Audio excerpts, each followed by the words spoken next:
Hello, everybody. Welcome back to more of the Great Ace Attorney 2. We're just gonna hop right into finishing, hopefully, the memoirs of the Clouded Kokoro. I shouldn't be interrupted today. I'm trying to think. It's a little bit of a brain dead day, apparently. Yeah, we'll just get right into it.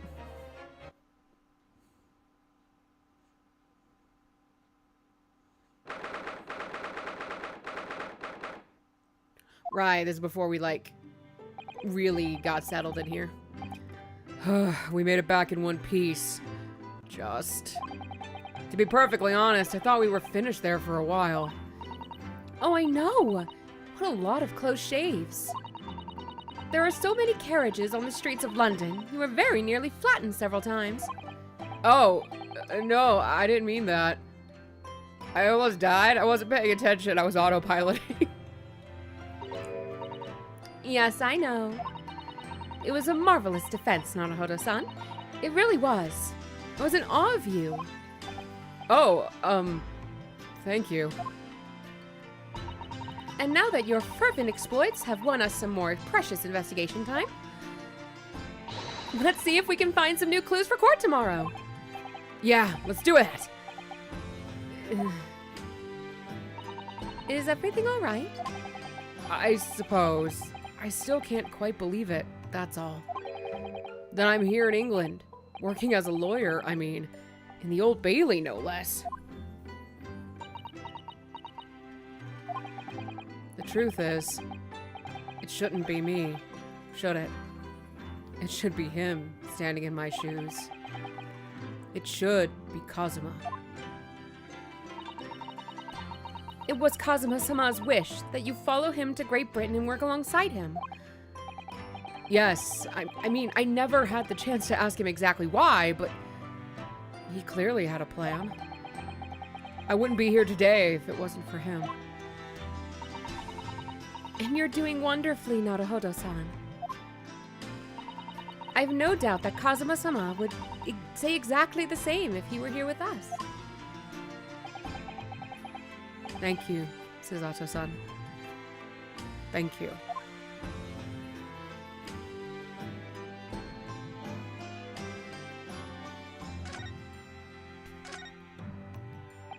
It was quite a shock earlier today, wasn't it?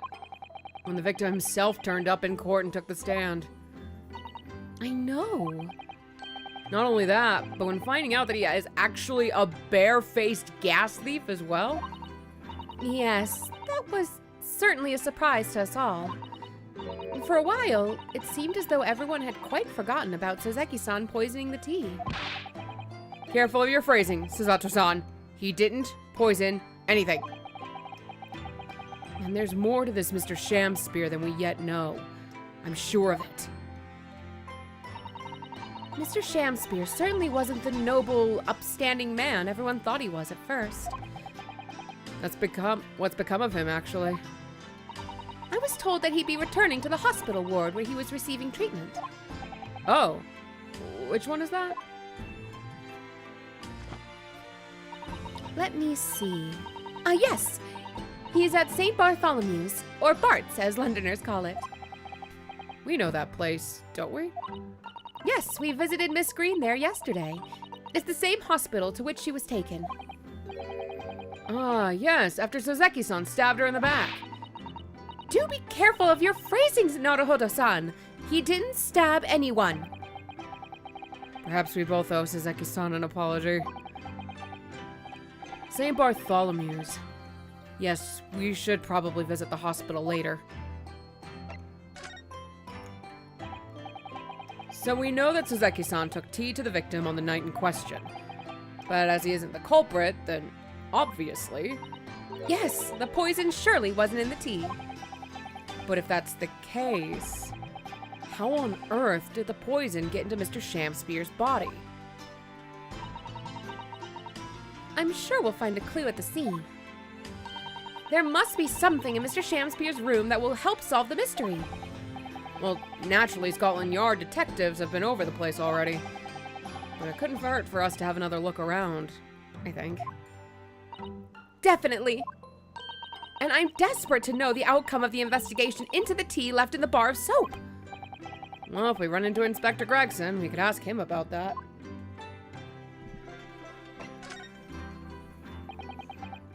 Kazuma Asugi. The best friend I ever had. The best lover. And a lawyer with such promise.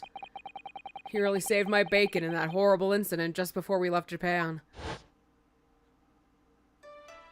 I can still picture him now, looking so fierce and determined in court. And then after the trial, that crazy idea he came up with. As a stowaway? Yes, you can fit inside my trunk if you curl up small enough. I'm sure. No one will know. Kazuma, won't you tell me why? Why go to these lengths so that I can accompany you to Great Britain? Well, it's been on my mind ever since we got through that trial. That you really ought to go into law. Be a defense lawyer. You got a natural talent for it. Believe me, I guarantee it. But I've never even thought about becoming a lawyer. Well, can't force you, obviously. You'll have to decide for yourself. But anyway, London is the cultural capital of the world. The city at the forefront of everything. Can't hurt for you to see it with your own eyes. No, that's true. I suppose, though, if you were to become a lawyer, then one day... One day what? No, never mind.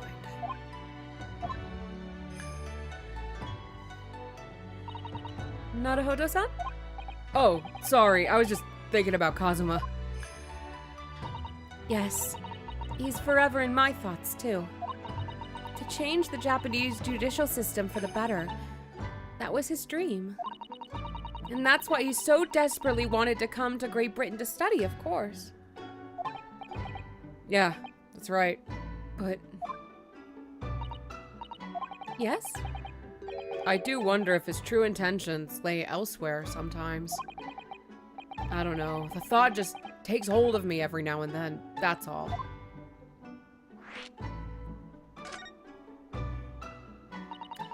Naruhodo-san, what do you mean by Kazuma-sama's true intentions? I mean this. His katana? I never expected to inherit this sword after Kazuma passed away, of course. No, I know. It was because I asked you to take it. When I have it at my side in court, I feel as though it gives me courage. Yes. Actually, the night before he died, he told me a little about the sword.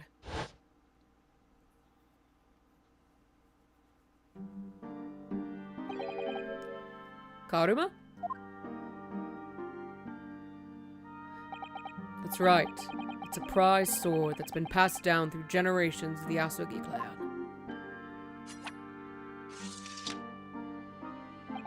Japanese man's sword is his soul, Ryunosuke. It can't be parted from my katana.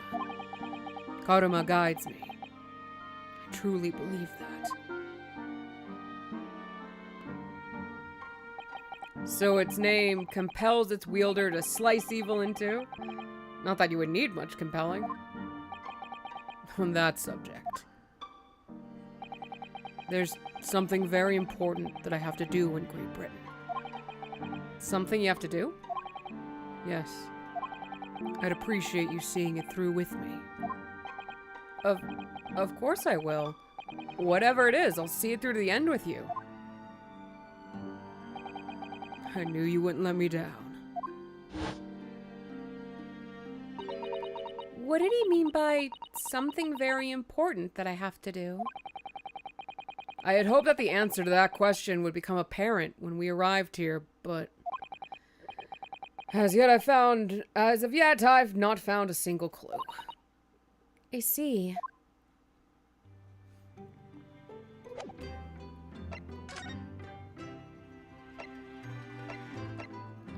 I'm gonna go here.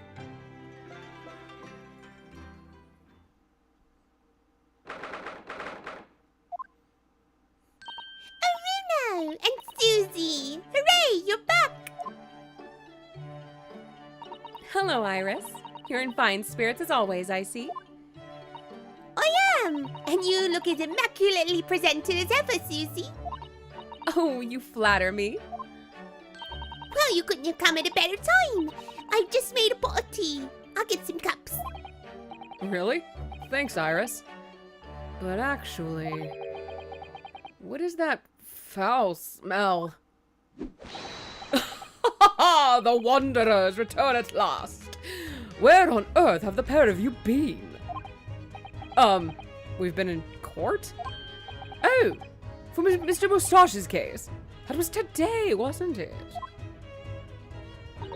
I'm sure I mentioned it only yesterday, Mr. Sholmes. I'm sure you think you did. Well, we can laugh about it now. So tell me, how did the trial go?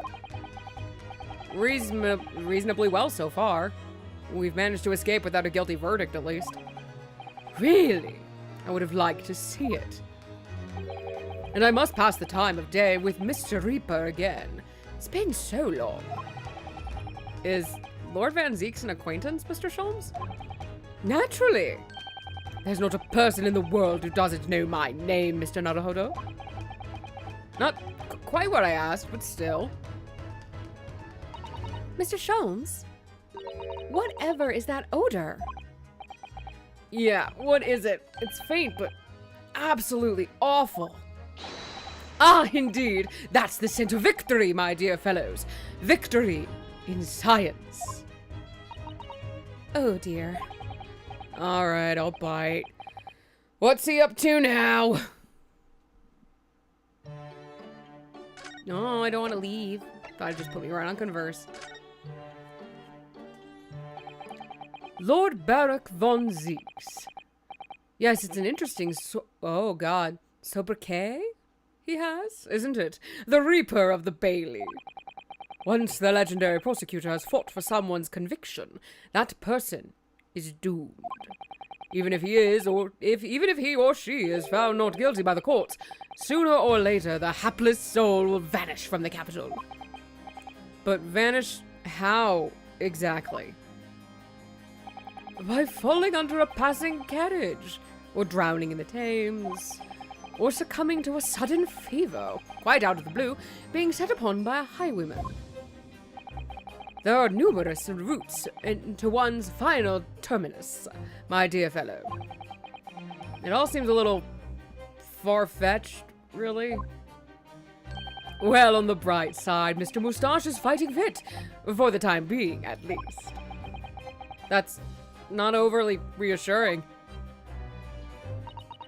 If the rumors are true, though, the obvious conclusion would surely be that those acquitted are, well, my Lord Van Zeek's own hand. As it happens, Mrs. Otto, that is quite impossible. Oh? Why? Naturally, the man very quickly came under such suspicion. However, whenever these incidents occurred, the Reaper always had a cast iron alibi. Really? And so his reign continued. But 5 years ago, he vanished from the corpse, never to appear as a prosecutor again. That is, until you arrived in the country, Mr. Naruhodo. Yeah, so I've heard. In fact, it was the very day I arrived when I was thrust into that trial at the Old Bailey. Bitter fight to the death coincided with the Reaper's resurrection. And really did end bitterly indeed. And here you are, facing Mr. Reaper again. Poor Runo. I don't know if you're just incredibly unlucky. Or incredibly unlikable. I think it goes deeper than just me. I sense a general loathing of all Japanese people.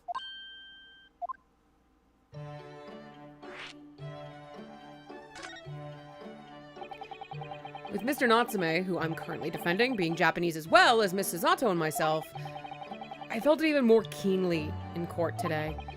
For some reason, Lord Von Zieg seems to have an inherent disdain of the Japanese.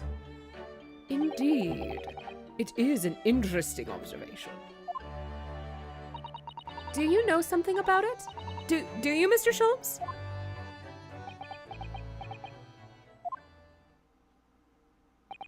It was about 10 years ago that Barak von Zieks chose to enter the legal profession. However, before that time, the young man's closest companion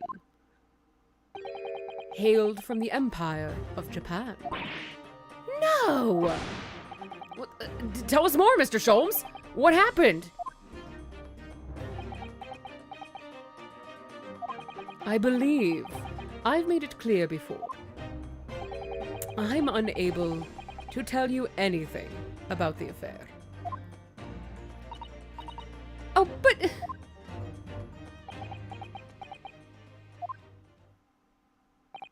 The veil will be lifted on the events of the past in due course, I have no doubt. For now, however, it is Mr. Moustache who is most deserving of your attention, I believe. So, what is that indescribably foul smell? Ah, well, most probably this, I would say. What is that? My dear fellow, it is, of course, my latest invention. A chemical test that can identify whether or not a tea is genuine at the drop of some tea. Oh, my. There are some unscrupulous sorts manning the stalls along some of London's less frequented streets. They regularly sell what purports to be high-quality tea, but is in fact merely dried leaves of drab flavor. Well, that's certainly unsavory behavior, I guess. So, when one is presented with what appears to be black tea, one must be careful. Iris! Oh, the ready, early? Let us add a drop of my chemical to this cup of tea here. Do you see what happens? It's turned completely black. And what a foul odor it's giving off! Indeed, the blacker the tea becomes, the more foul the odor, the better the tea is. It would appear that this cup was a particularly fine Darjeeling? I believe that's how that's pronounced. That's very ingenious, but what do you do with that black liquid now? Why, dispose of it naturally. Surely you wouldn't like to drink it, would you? There does seem to be a rather obvious problem with your new invention, Mr. Sholmes. Hence why this chemical test is merely a test, my dear madam. Right. The point is, we are entering a new era of science in the world of criminal investigation also. Yes, forensic science! Oh, these are such exciting times! I regularly engage in this scientific experimentation alongside my unofficial consulting detective work. The Sherlock-Holmes method will be the foundation upon which modern investigative techniques is based. This little tea incident, indicant, that is the word. This little tea indicant was a happy byproduct of my ongoing forensic science research. Forensic science? I suppose I should find out more about that. So, your tea test, is that an example of forensic science? Indeed it is! An essential tool in cases that hinge on the knowledge of whether some tea is of high or inferior quality. Not a huge number of cases, then. Perhaps a more practical example is required. Fingerprints? Not yet accepted in our courts as evidence, by might add. Really, we are dragging our heels here. I hadn't even heard of them until recently. Which is partly why I undertake research in this field myself, of course. Does that mean you're studying fingerprints, Mr. Sholmes? There are others in that field already, and I abhor the company of inferior minds. No, what I am researching is skin prints. Skin prints? A nomenclature of my own design, as is this chemical agent that makes it possible. It instantly reveals objects touched by whichever person is under investigation. Brilliant, Mr. Sholmes! As long as it doesn't turn everything completely odorous and black. I assure you, my dear fellows, you will witness my forensic talents in action very soon indeed.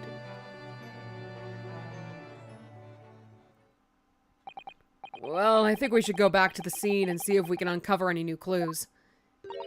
That's the spirit, Runo. See you later. Yes, until later. No, Mr. Sholmes. We were thinking you'd come with us. You were? Yes, of course. You said so just a moment ago. You said we witnessed your forensic talents in action. Ah, yes, I do recall saying something along those lines. But you go on ahead. I shall be sure to follow you later. In all likelihood. Probably. Maybe. Well, I might. Your commitment astounds me. Oh, thank you, Mr. Sholmes. We'll eagerly await your arrival. Bye-bye, Runo. Bye-bye, Susie. Whoop. Oh, Sherlock. I do love Sherlock quite a bit.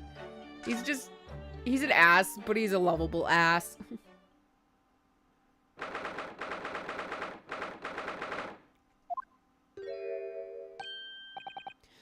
Oh, hello again, Inspector Gregson.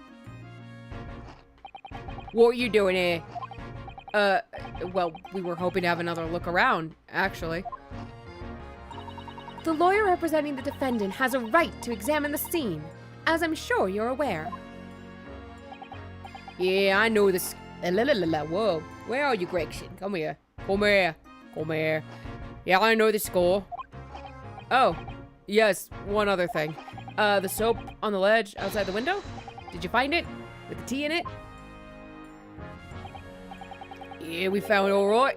Then there was a small amount of tea in it, as you said. I knew it. It's with the identification section at the yard now. They're looking into it.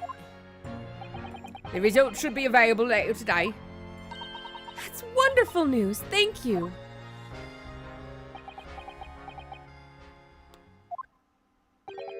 Pretty impressive performance in court this morning.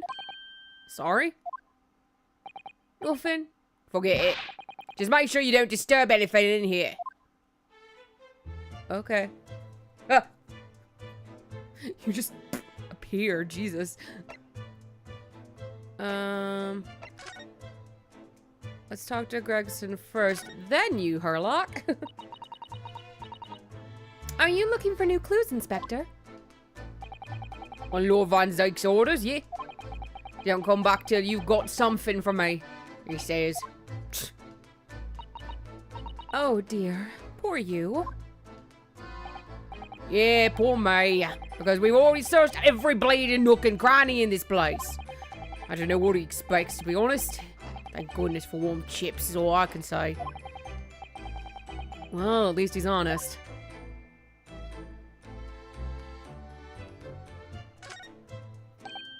Mr. Sholmes, so what are you up to over there? What a question indeed. Was it not your good self who asked me to attend the scene? Oi!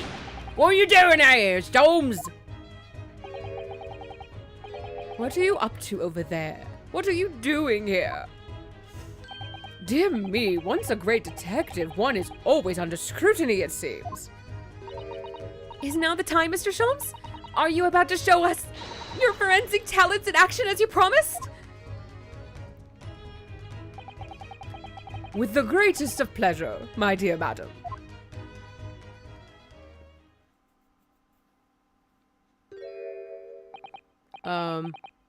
What's all this?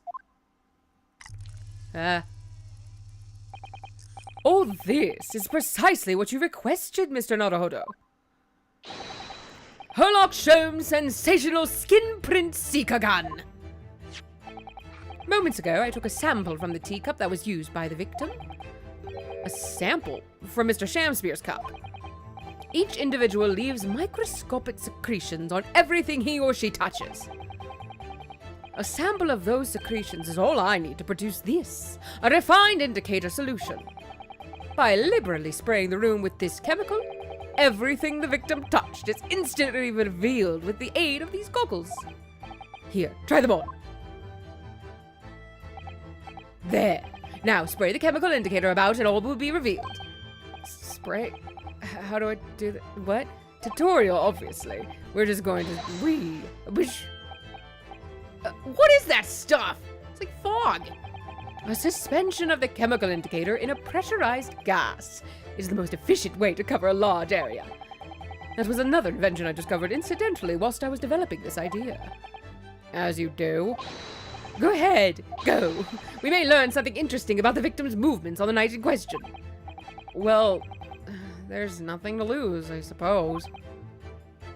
Let's explore.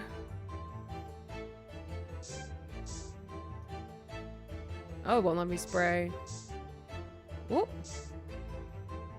Good to know.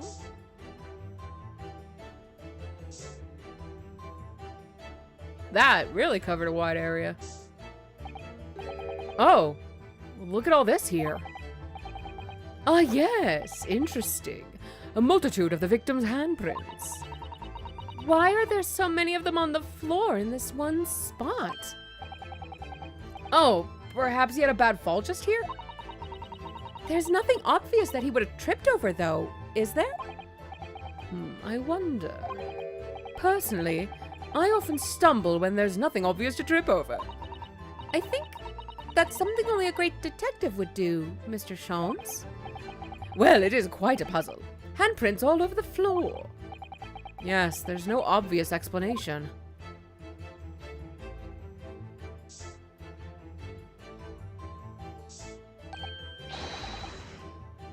Look, there are dozens of handprints here. So there are. A great many indeed. So much so that it's hard to make out any one individual print, in fact. Sends a chill down my spine. Perhaps he was leaning against the wall while he admired this picture? Unlikely, I would say. It's a rather dull scene, after all. And without wishing to state the obvious, you wouldn't generally admire a picture from such close quarters, I feel. Oh, very true, Mrs. Otto. It's a bit of a mystery, then.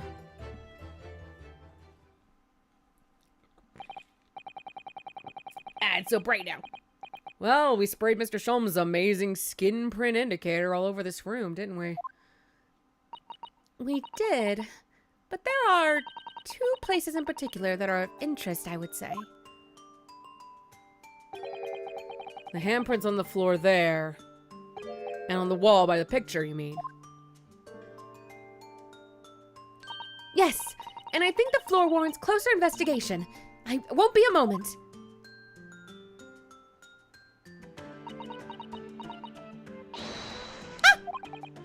What is it, Mrs. Otto?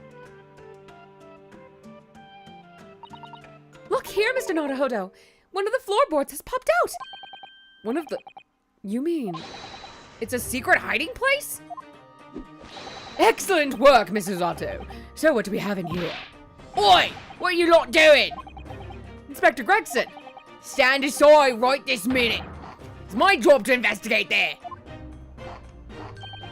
No need, Inspector. You continue to dig into your portion of chips while we dig around under the floor here. Your fancy talk put me off my food anyway, Sholmes. A new bit of evidence is exactly what I need.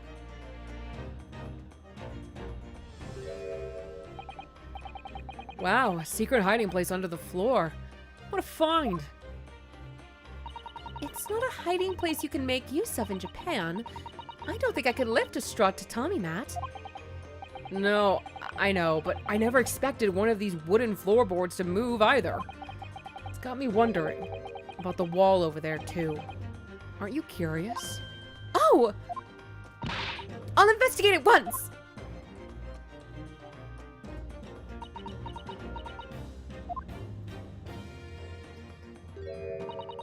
There's nothing behind the picture, sadly.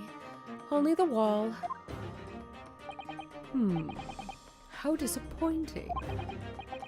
But then, how do you explain the handprints? I really can't think of why anyone would have been touching the wall over there over and over in one place like that. Huh? Hello? There you are. A print for you. Thank you? Thank you very much. His invention can make prints, too. Okay, good. Now then, I wonder if Inspector Gregson has found anything under the floor over there. I'm desperate to know! So am I! How you doing over there, buddy? I'd love to know if there's anything hidden underneath that floorboard there. Allow me to ask Gregson now. After all, we're well acquainted. Inspector Gregson, really, it's been too long. What is it, Sholmes? I thought perhaps you might show me what you found there, seeing as we're such good friends. We're not friends. No, I suppose not.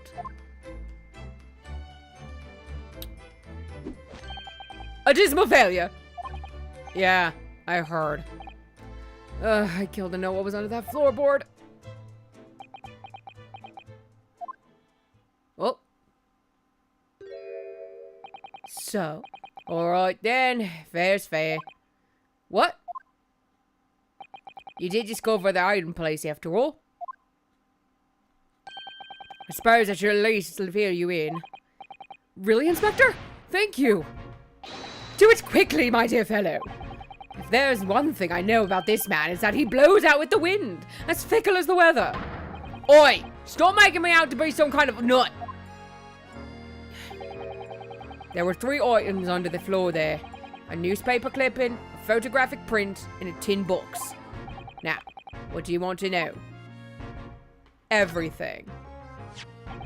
Looks like this was cut out of the paper about 3 months ago. It's about a convict who got sick and died while he was serving time up in Manchester. How terrible. Made the headlines down here in London as well. The bloke had been sentenced to death, you see, but nature got him first. Oh my goodness! He'd committed a capital offense? Man by the name of Selden. Nasty piece of work into burglaries and murder. They say the hoard he knocked off was worth about £1,000. A hoard? Of treasure, you mean? Hold on. I'm actually very curious. Hold on. I have a Ace Attorney timeline here. What year did this take place?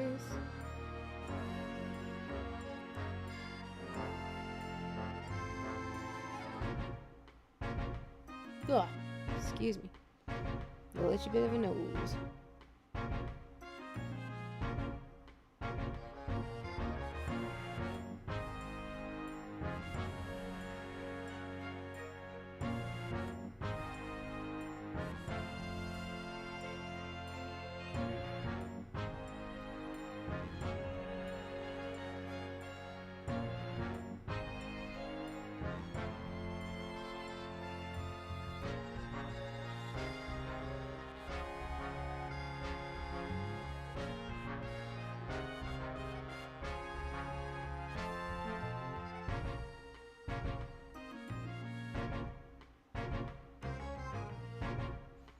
Okay, Meiji 35.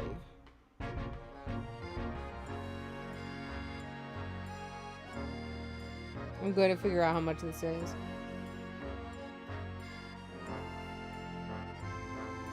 $1902. Okay. So 1902, 1,000 pounds today USD.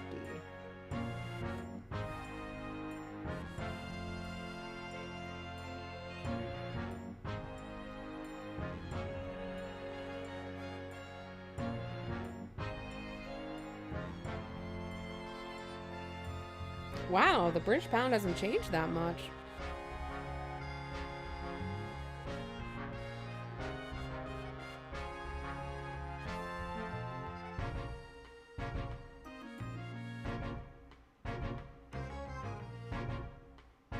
Oh, no, it has. It was just something else, I guess.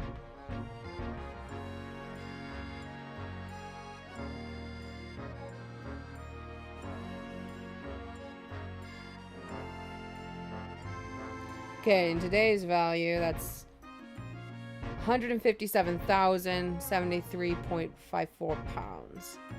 So I'm going to take that. Copy that. Pounds. $2.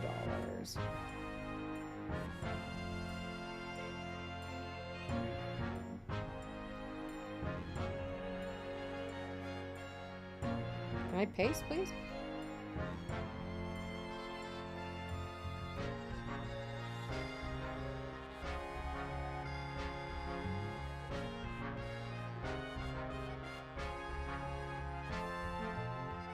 There we go.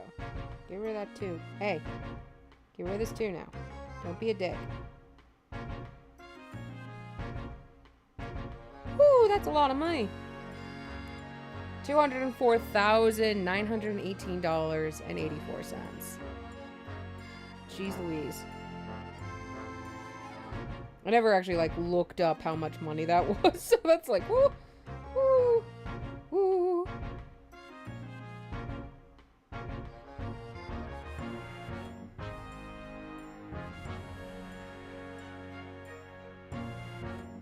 Oh, no, my phone's like wigging out. Hold on, I'm so sorry.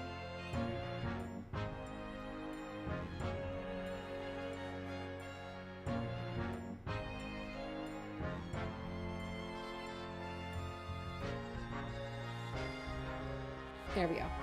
Finally got it back in order. Jewelry and the like, but he's in it somewhere and no one knows where. And now he's dead. Pipers loved it, of course. 1,000 pounds lost en route to hell. Or some such was the headline. Does it not strike you, though? Why such an article would be so carefully ensconced under the floor?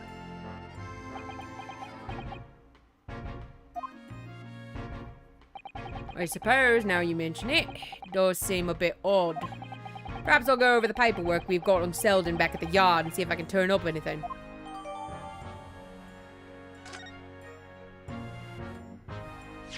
Let's take a look at that in more detail. Manchester Strangeways Prison announced the death of convicted murderer and burglar Selden, blah blah blah. With fever since the end of October. Fellow cellmate, medical staff arrived to find him already dead. Okay, so we need to find out who his cellmate was.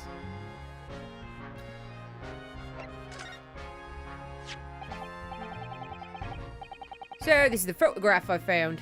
Looks reasonably recent to me. Yes, it would appear to have been taken on the street in front of the house here. And the gentleman on the left is Mr. Garadab, the landlord, of course. But who's the young man on the right? Mr. Garadab's son, perhaps? Perhaps. You can take that pretty if you like. Really? Are you sure? We can presume, therefore, that the yard already knows. The identity of the young fellow, that is. Is that true? Well, it's too bad if we do. Unfortunately for you lot, leaking information isn't one of my pastimes. My dear Inspector, if I may be so bold as to point something out. Pastimes are for one's leisure, but this is for work. All the more reason not to be telling you. I'm not telling. Fuck you. A dismal failure. Yes, I heard. I wonder why a photograph like this was hidden under the floor. I mean, Mr. Shamspeare himself isn't in it. Photographic prints are still rare treasures in the East End. I imagine Mr. Garadeb was rather delighted to have been immortalized. He probably made a proud present of it.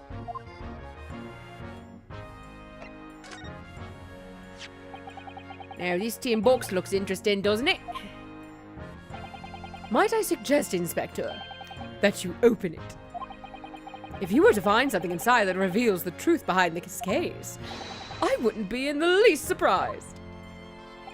Yeah, funnily enough, I've already had a look. It's completely empty. What? Shamspeare! Give us a clue, man! You didn't even have the chance to utter a word, Mr. Naruhodo. But anyway, at least we found out what's inside the box. Yeah, thin air. It's empty. Rather like how I feel inside. Is there nothing more to this box then? I wonder.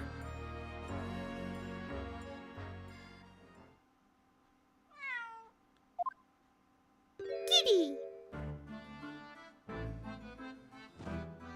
Good kitty. Well animated kitty. Oh, look! It's that lovely little kitty cat. What was its name?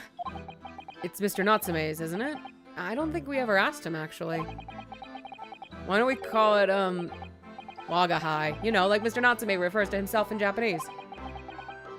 I wonder how he got here. Clever cat.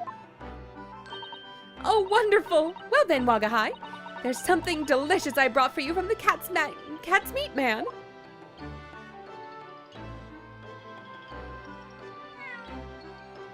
You've been carrying that around? Your pockets must reek.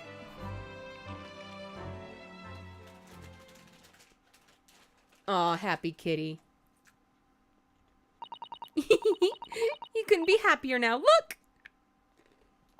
I'm gonna take a quick little snack break really quick. Nom nom nom nom.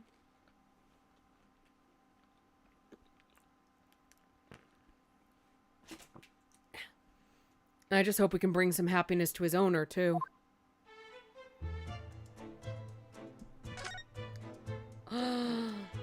Were you making biscuits? Oh, happy Wagahai.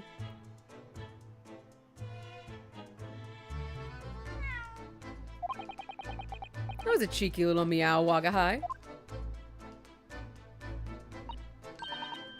They spell meow in this one weird. Is that the British way of spelling it? Because I thought it was M-E-O-W. Oh, but he's so adorable. I could sit and watch him forever. I think he may not appreciate that after a while. And we have an investigation to get back to. I don't think there's much else to look at. Yeah, this isn't important. I've read that.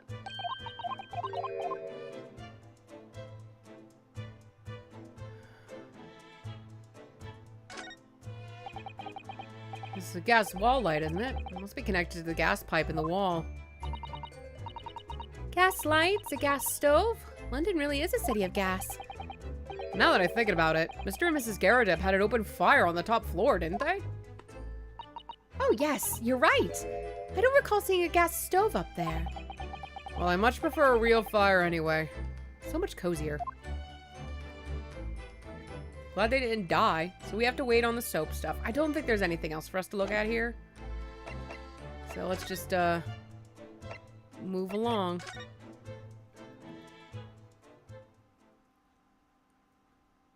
Aw, hi. You okay, buddy?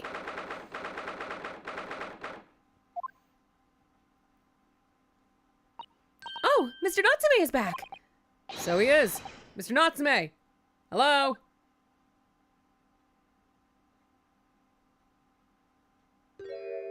Oh. I am a cat. Sorry? I don't know who Mr. Natsume is. Or Erlock Sholmes. I don't know about courts or trials or Old Baileys. I am a cat. That's what I am. Just a cat. Mr. Naruhodo? He's trying to escape from reality. Stop him. Trying to? He already has. Completely. So, what is your name then? As yet I have no name. Mr. Naruhodo, he hasn't fully thought of his new identity yet. Maybe it's not too late to bring him back to reality. Do you think you could open your eyes for us, Mr. Natsume?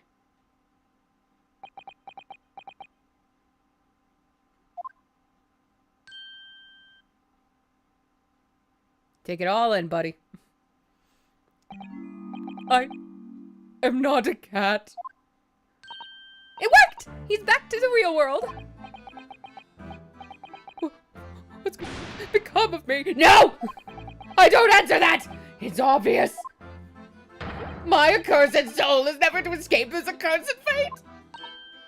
Mr. Natsume, no. This morning's proceedings in court prove that there's hope. Yes. Yes, locum student Mr. Naruhodo Esquire was brilliant, but the Reaper is omnipresent!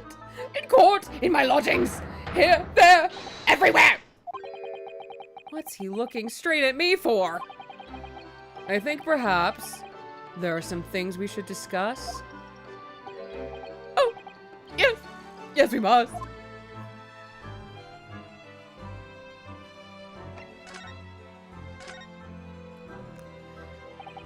In my whole life, have I ever been so moved as I was today?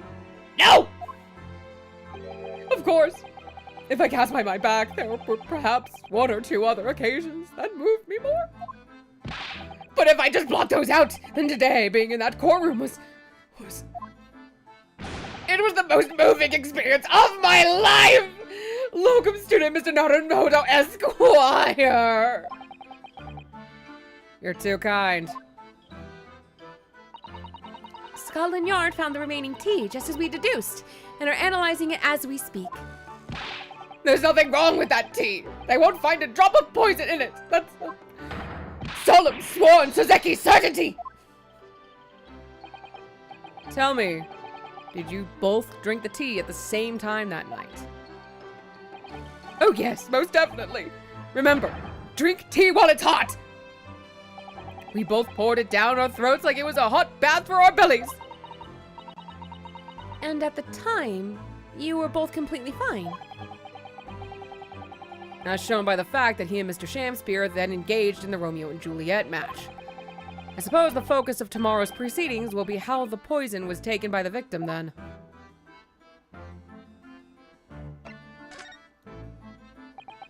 That rotten Shamspeare! What have I ever done to him? You don't recall him taking issue with you over anything you've done recently? Let me take a drink of water because it's Natsume, my god. This man hurts my throat. He reminds me of fucking, oh my god, what was the Deltarune character I'm thinking of? The secret boss. I had him scream the entire time. Of chapter 1, I think. think that was the secret boss for chapter 1. Or 2. I can't remember. Shit. Spamton! There we go. It reaches that part of the throat that Spamton does, and it's like, no. I've been holed up in my room, immersed in books. I don't recall anything. Anything at all! Right. Right. What I don't understand is why he didn't let me know sooner. Let you know what, Mr. Natsume? About the soap, of course! Oh, dear. Are you struggling with such a meager stipend? Of course I am! If I had money. I wouldn't have chosen to live an accursed existence in such a cute, accursed lodgings! Oh, yes, you said it's because the place is cursed that it's so cheap, didn't you? Exactly! Especially the room that I rent. The spirit of that capital offender who lived there still haunts the place. And it's trying to kill me! Capital offender? Might I ask, locum student Mr. Naruhodo Esquire, the next time you visit me, you bring scores of super soft soaps! Bless him. I guess... Hey, do you know about this guy? What's this? It's a newspaper cutting that we found in Mr. Shamspeare's room. So he knew, did he? Sorry? About this man, Selden. A convicted killer, and the evil spirit behind the curse that afflicts my lodgings. What? He's already taken one young man's life. And now, he's trying to take the life of another. A miserable, mustached, much maligned Japanese man. Mr. Natsume, if you know something, please, you must tell us. Tell us everything you can about this evil spirit.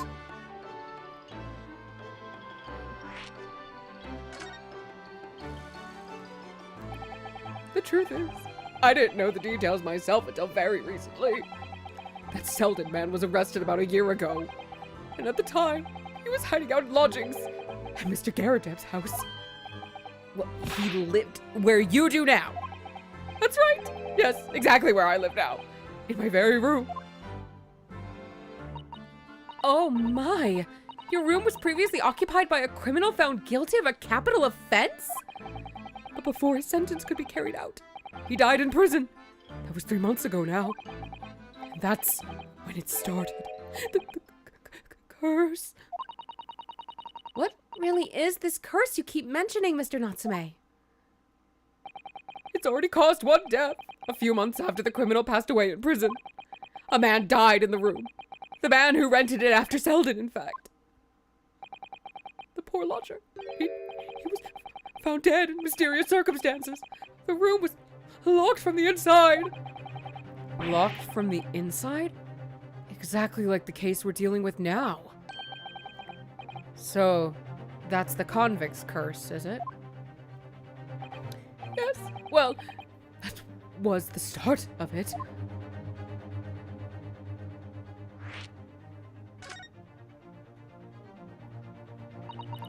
Do you have any idea how the lodger before you passed away, Mr. Natsume? The official cause of death was asphyxia. Not the full word, it's the half word. When they discovered the body, the room was full of gas. Gas? I only found that out after I signed the lease.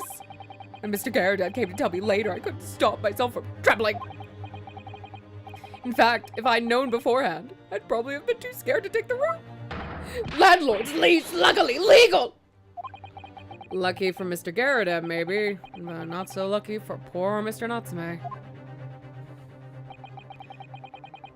And now you believe this curse is afflicting you.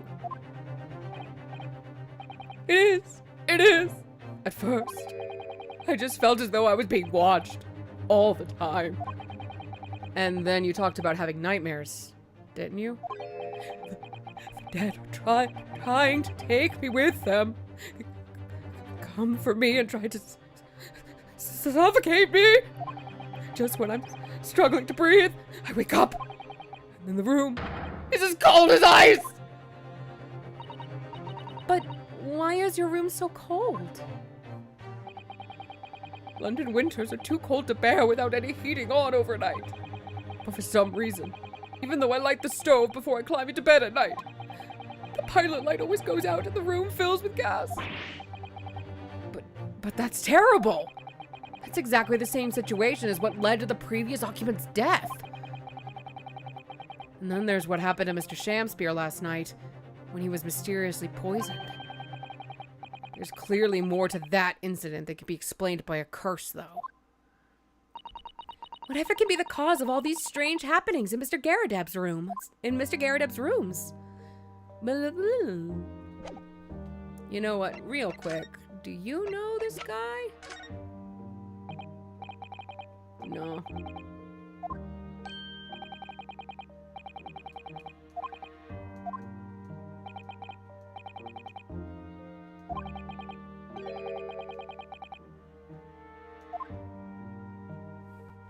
I should go talk to Mr. Garrideb, I think.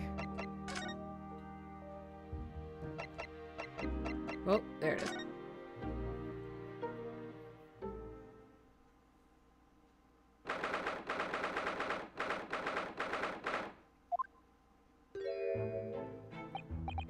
Ah, you're here now, Mr. Garrideb.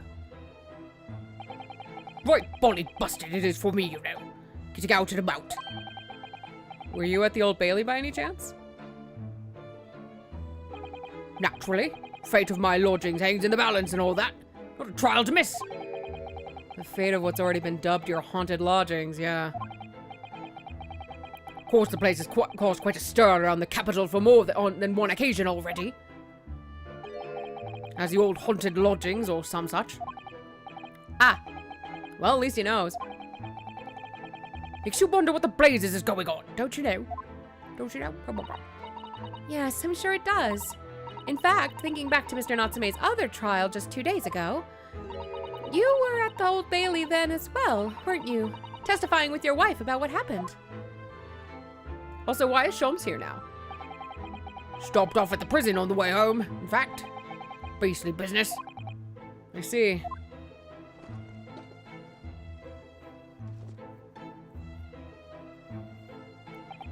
So, what brings you by my haunted abode today, eh?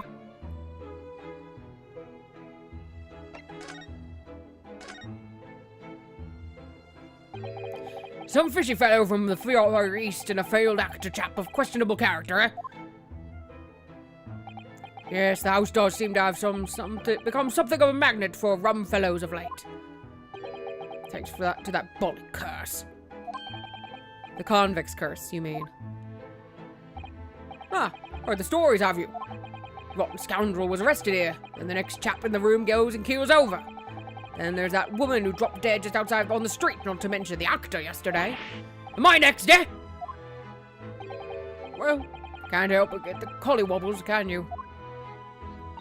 When you say the woman who dropped dead outside on the street, do you mean Miss Green? Because Miss Green, who was stabbed by the knife, and Mr. Shamspeare, who was poisoned last night, are both very much alive still. Yes, well, so was that blasted convict's curse, it seems. Personally, I should be quite content with such lodgings. A bath, a toilet, a fireplace, a fascinating history.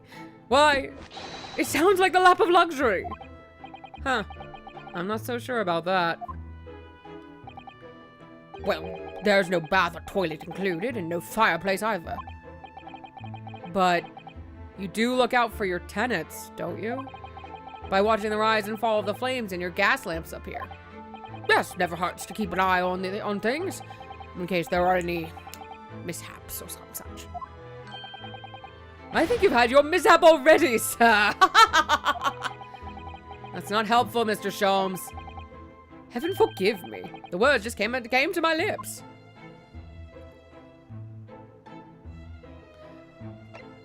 Whoop. Some fishy fellow from the Far East and a failed actor chap of questionable character. There's no need for that, Mr. Garrideb. That's right. Mr. Natsume is in no way fishy.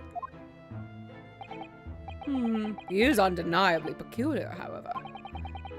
Is it right that he took the vacancy immediately after the previous tenant passed away? Yes, that's right. I asked the estate agent to find someone and he popped up the very same day. Never came across as a chap so keen for a place like a background, as it were. I don't think it was the room's background he was keen on so much as the cheap rent, actually. So, how long has Mr. Shamspeare been lodging under your roof? That failed actor chap? Let's see. But, of course. Yes, it's been 3 months now. Quite sure of it. Only 3 months? He's quite new here too, then. And to what do you owe your certainty in that regard, Mr. Garrett, if I might ask? Well, with that Selden scoundrel, as it happens. Selden? The convict, you mean? Do Selden and Shamspeare have some kind of connection, then? That convict chap, Selden, passed away in the clink 3 months ago now, you see. Some malady or another. Yes, we've seen the report from the newspaper at the time. Well, it was only 3 days later that the tragedian showed his face. The actor fellow. Really? Yes, I remember it quite distinctly. 'Tis small, this world we inhabit. Prithee, landlord, hear my request. I, the humble Shamspeare, do desire to take thy room on the middle floor, offered erewhile for rent. Terribly sorry and whatnot, but that won't be possible. Already have a lodger on the middle floor. Ground floor room's vacant, though. Nothing can be made out of nothing. Let me repeat mine will unto thee. Those crows must be muffling your ears. The room on the middle floor's taken. It's ground floor or nothing. Very well. We have an accord. Glad to hear it. Welcome to Briar Road. Lo, a Shamspeare dance to celebrate.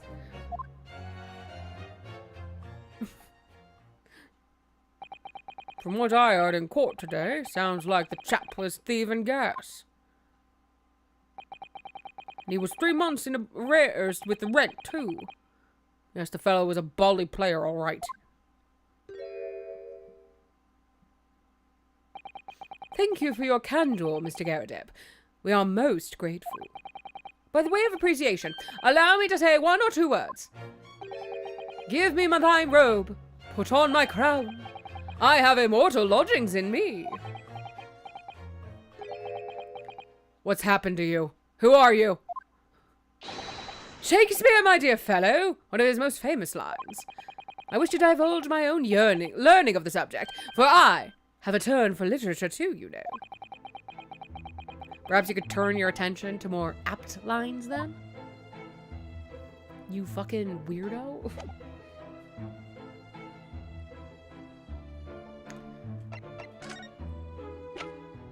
Help. This your son? Mr. Garrett, could I ask you to look at this photograph? Is that your son who's with you there? No, not at all. He was a lodger here once. Duncan Ross was his name. Oh, Ross, because he's a painter. Duncan Ross? The street photographer happened to be passing, so I asked him to take a shot. Just for kicks, really. Was he by any chance the lodger before Mr. Natsume? Yes, that's right. Ah, the young gentleman who died in the room in mysterious circumstances. Just what Mr. Moustache was waiting for, one might say. Yes, young Duncan lived in the room at the top of the first flight of stairs before that Japanese chap. Would you mind telling us a little more about him?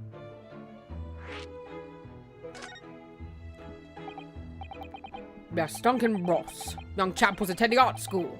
Had to work to pay for it, mind. Moved into the middle floor room about a year ago, after that criminal Selden was arrested. Young students are always on the hunt for rooms with a history behind them. A history of cheap rent, maybe, yeah. Yes, well, anyway, it was one morning about a month ago now. Hadn't quite worked out the old trick of watching the gas lamps to see what my lodgers are up to at the time. So sadly, I was rather tardy to discover what had happened. The smell of gas that alerted me it was. Ah, yes. Synonymous with the smell of death. Called the police straight away, of course, and the officer kicked the door off its hinges. But once we got inside, we all bodily collapsed. Because of the gas? Yes, we was full of it. No air at all. Stove must have gone out while the poor chap was sleeping in his bed. So, Mr. Ross suffocated to death. Of course, the police gave me a sound ticking off because the gas pipes were so old and all that. Can't tell you how much it set me back to have the lot replaced all over the house. But even after you had all that work done, Mr. Natsume says the same thing. That the stove goes out at night while she's asleep in bed. Well, that's the bolly curse! The convict's cursed! I've done my duty as a landlord now. Someone's feeling defensive.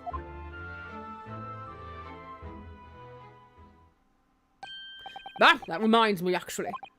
Yes? About young Duncan, the night before the poor chap perished. He'd been writing a letter of affection to a young lady. A love letter, you mean? Yes, where did I put it now? Ah, here it is. Left it on my desk. If you'll excuse me. Let me see now. What does it say? To my most beautiful and charming sweetheart. Do you think that we should be reading such a personal piece of correspondence? My dear Mrs. Otto, that is precisely why I prefaced my reading with, if you'll excuse me. I will not excuse you, Mr. Sholmes. No! Sadly, he didn't address it, though. So I have no means of delivering the thing. Rather sad, really. I see. It's going to play on my mind. But really, the identity of Mr. Ross's sweetheart has no bearing on the case. I think we should leave well alone. Yeah, I suppose you're right. Indeed, the intended recipient's address is missing. However, there is a name attributed to the man's most beautiful and charming sweetheart. Mr. Sholmes, please! I've already had to chastise you about this once. My undying love to you, my colorful darling, Olive Green. Olive Green? The woman who was plunged into a coma after a knife plunged into her back outside this house 5 days ago? The victim of the last case Soseki-san was in court for, who regained consciousness only yesterday. Is it just chance that her name has come up now? Could it possibly be a mere coincidence? Mr. Naruhodo, whatever can this mean? Reading personal correspondence can have its merits, you see, Mrs. Otto.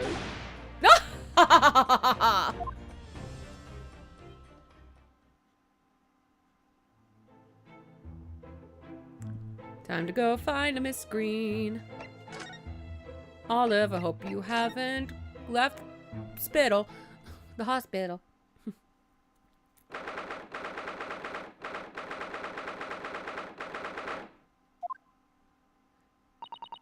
Mr. Naruhodo, I've just finished speaking with the doctor. It seems Miss Green is well enough to be discharged at least. This is good news. But hopefully just before she leaves. Ah! What is it?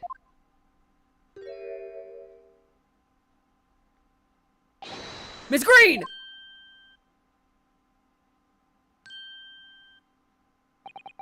What was that? She clearly just hit something behind her back.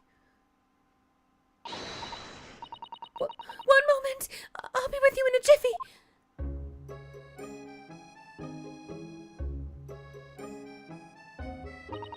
Oh, hello everyone. What are you all doing here? The doctor said I can be discharged, so I'm just getting my things together. Miss Green, what were you just doing? Oh, nothing, really. I was just about to take some medicine the doctor prescribed for me. That's all. Well, we were hoping to have another quick chat with you, if that's all right. I don't really have anything else to tell you. All right. She's definitely behaving strangely. Let's see if we can coax something out of her. I wonder if it's better to just present, honestly. Then again, I might be able to just, like, ignore me. Let me look at this thing. This is the bottle that Miss Green was just about to drink when we arrived. Yes, she looked rather preoccupied, didn't she? Perhaps it's very bitter. I can't stand bitter medicine. Oh, that's Ryunosuke, huh? Suppose that could be.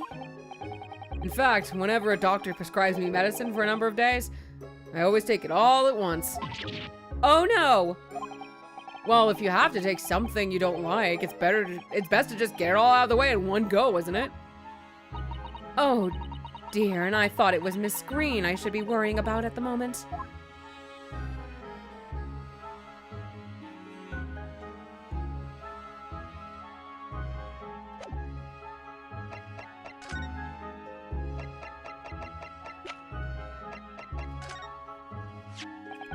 Miss Green, we were hoping to ask you about someone. Mr. Duncan Ross. You knew him, didn't you?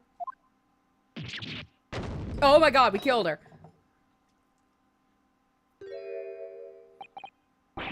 Oh no, I'm so sorry! The bottle of medicine fell down where she did. Oh, Miss Green! Are you all right?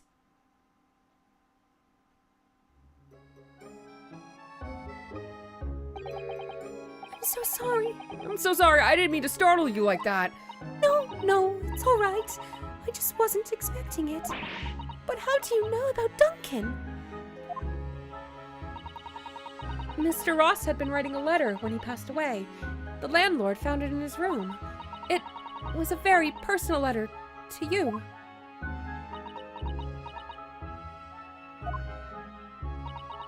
It was at the art school. That's where I met Duncan, a year ago now. He was working to fund his studies. He dreamt of becoming a professional artist one day.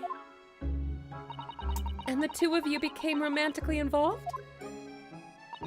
Yes, that's right. We were very much in love. We were engaged to be married, actually. That's why he decided to move into a cheaper room, to save money for the wedding. And that's what led him to Mr. Garadab's. Yes, he told me he found the worst but cheapest room in the entire East End. And then, 1 month ago, that's when it happened. We're so terribly sorry, Miss Green. Well, it's all in the past now, I suppose. Poor Miss Green. She looks desperately sad. I was starting to think that it's just her look. But now I see that she has every reason to feel the universe is against her.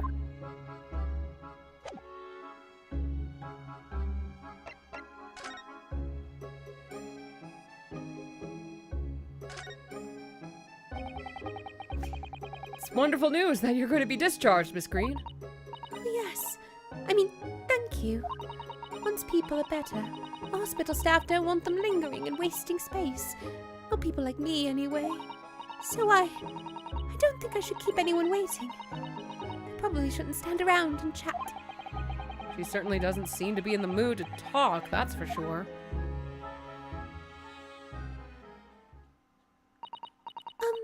I do hope you won't think I'm being rude, but would you mind leaving me in peace now? I have to leave the hospital soon. Oh, I'm so sorry. We didn't mean to hold you up. Of course, we'll be on our way.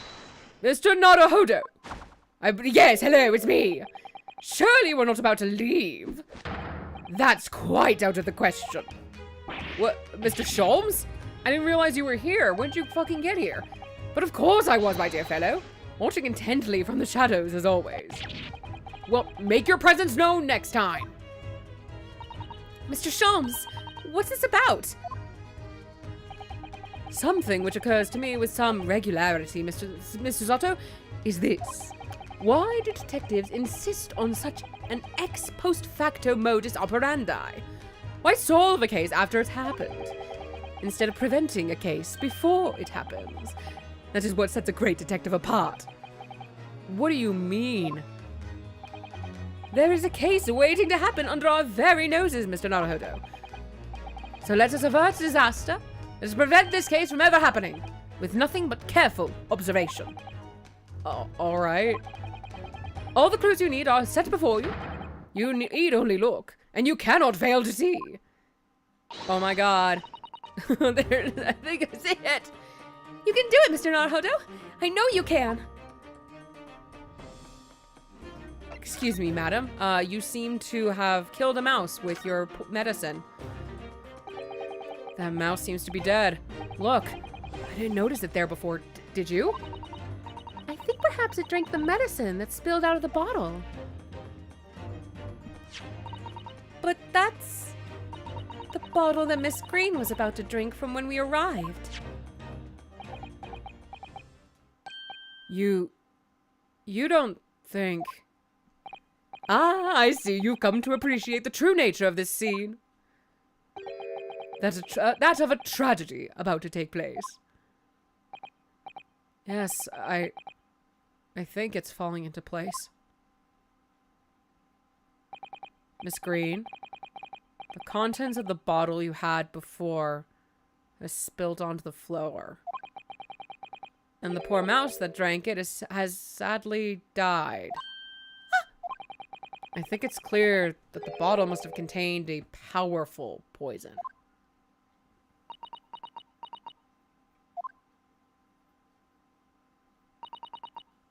Don't worry. I will attend to the mouse presently. Aw, thanks, Izato. Miss Green, were you intending to go the same way as that rodent? To take your own life? Once we'd left, you would have put it to your lips again, wouldn't you? And taken the poison. No! Miss Green, please! Please talk to us!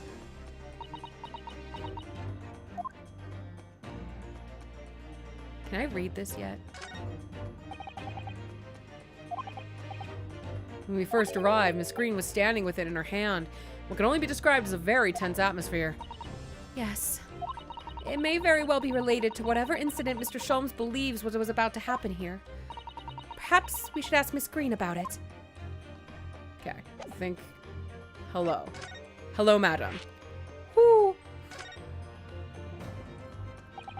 10 seconds later, and we would have arrived at a very different scene here. In all probability, we would not have enjoyed this most delightful conversation. Of course, perhaps it hasn't been quite so delightful from your perspective, Miss Green.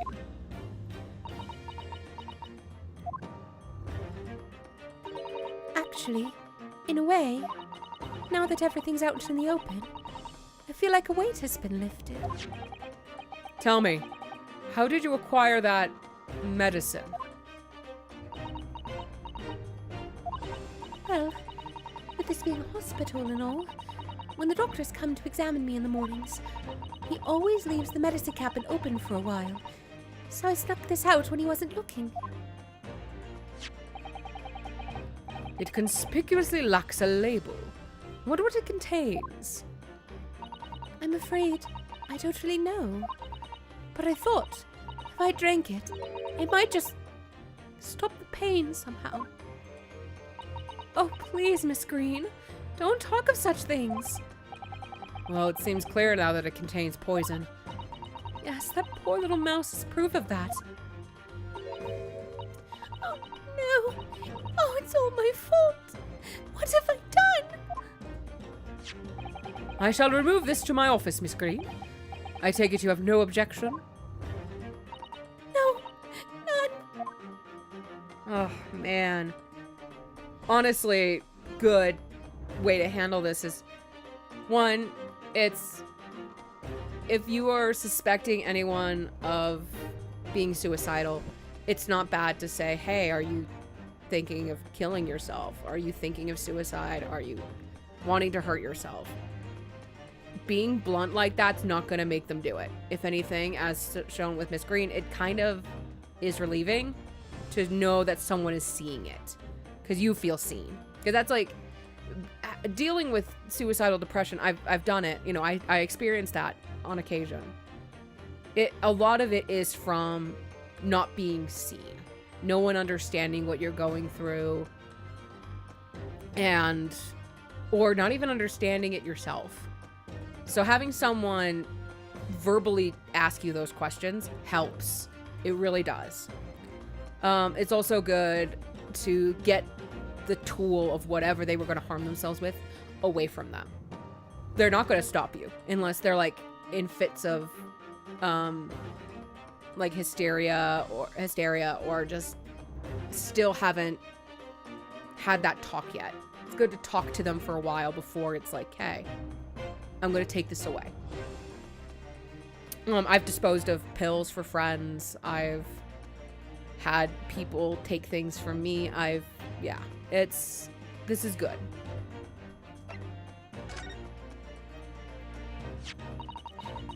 Oh! Hello. Neither the sender's name or address appears to be written on the envelope or the card. It arrived by post at my home, the day before the incident that put me in the hospital here. I have information regarding the death of Duncan Ross. Come to the Slug and Salad on Briar Road at 5 p.m. on the 17th. Don't tell anybody else about this letter or the meeting. It is a matter of utmost importance.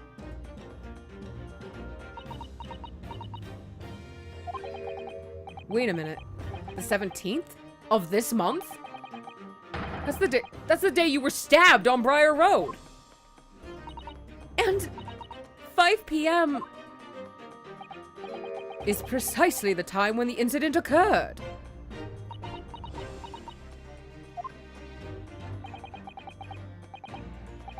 The Slug and Salad, yes. A pub on the northern corner of Briar Road. Briar Road being the street that Mr. Garrideb's house is on. Does this mean that... Yes, I'm sure you've guessed. That day when I was struck in the back by the knife, I was actually on my way to the Slug and Salad. Goodness! So that's what you... Oh, so that's what you were doing on Briar Road that day. I'm sorry I didn't say anything before.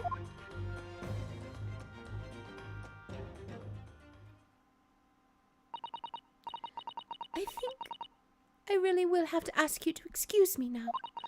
I've told you everything.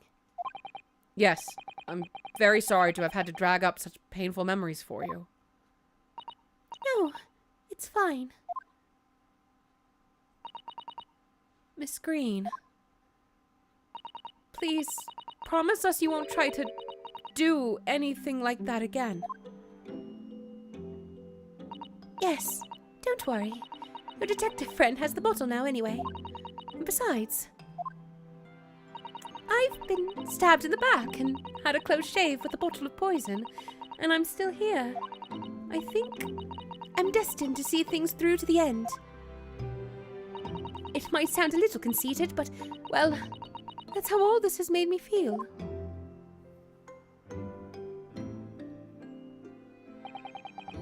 Leaving Miss Green and St. Bartholomew's behind, we made our way back to Baker Street with Mr. Sholmes. Well, it would appear we've reached the end of the investigative trial for today. Yes, it's late. And Mr. Naruhodo, did you discover anything that may be of use to you in court tomorrow, do you think? Details about Mr. Shamspeare, Mr. Garrideb's lodgings, the convict, Sheldon. There are many facts to this case, and we're yet to see the heart of it, if you ask me. That's my feeling, anyway. I can't help wondering about the results of the analysis. Into Mr. Natsume's tea, you mean? Yes. Will they have found strychnine in it or not? Well, I fear that either way, it will be hard to escape the grip of our friend Mr. Reaper. Oh, dear. Yes, Baroque Van Zeeks. But I wish you every success, of course. And though I was late to rise this morning, tomorrow will be a new dawn. I intend to spring from my bed at a crisp hour and attend the trial. Mr. Sholmes, you're going to come? Indeed. Whatever happens, I shall be there, assuming my eyelids cooperate in the morning. Well, I think we've done all we can. All that's left is to remain focused and keep fighting for Mr. Natsume's case until the very end.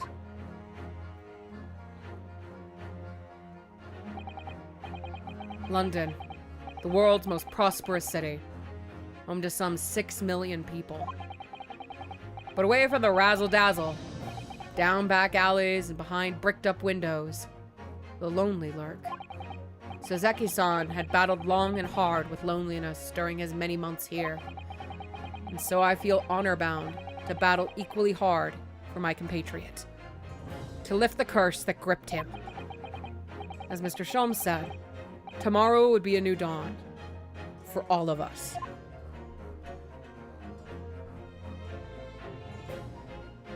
Alright, we're so far making good time.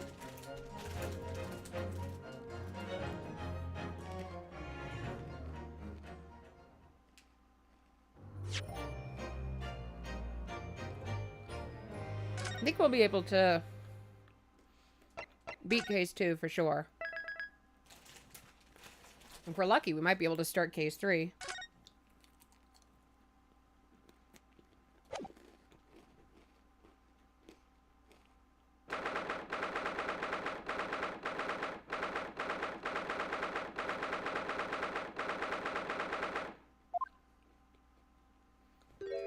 Oh. Back to being a cat, Soseki.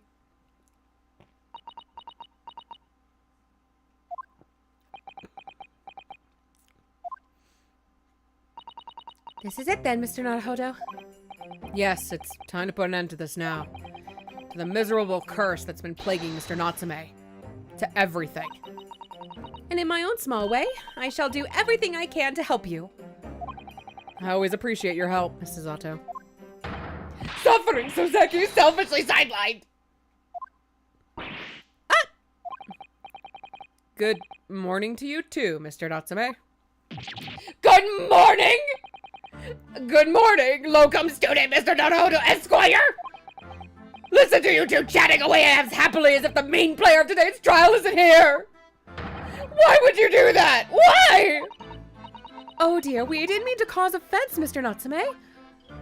I thought perhaps that because you had your eyes shut so tightly you were meditating, finding inner calm. It seemed wrong to disturb you. I was waiting. What's the matter, Mr. Natsume? You seem different somehow today. Why, naturally, that's because I've attained spiritual enlightenment. The path of literature, you see, is a journey to discover one's own death. Or such like. That's the sort of morning conversation I was hoping for. That's why I had my eyes shut. I missed the signs, I'm afraid. Somehow. You'll have to forgive me. And you mustn't talk of your path leading you to death, Mr. Natsume. That was just an example! Oh yes, there it is. Inner calm. You barely came to see me at all yesterday. I was sure you'd abandon me and return to our beautiful, long-lost homeland. We've not been in Great Britain a week yet. Yes, well, anyway, I intend to set everything straight in court today. I've determined to uncover the truth. I've actually reached an important decision myself. Oh? What sort of decision?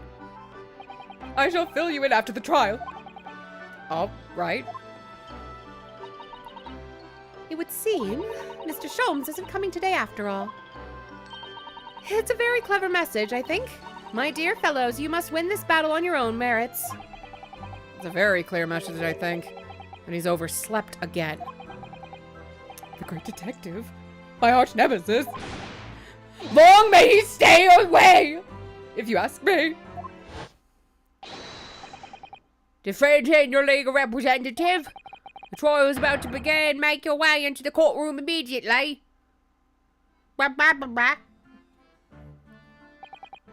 Today, once again, we face the Reaper.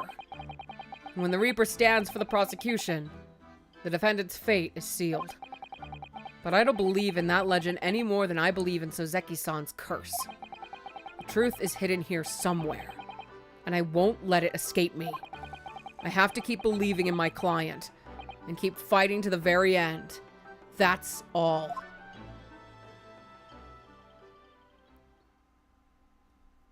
My nose is so fucking itchy today. It's nuts. It better not be your fault, plant.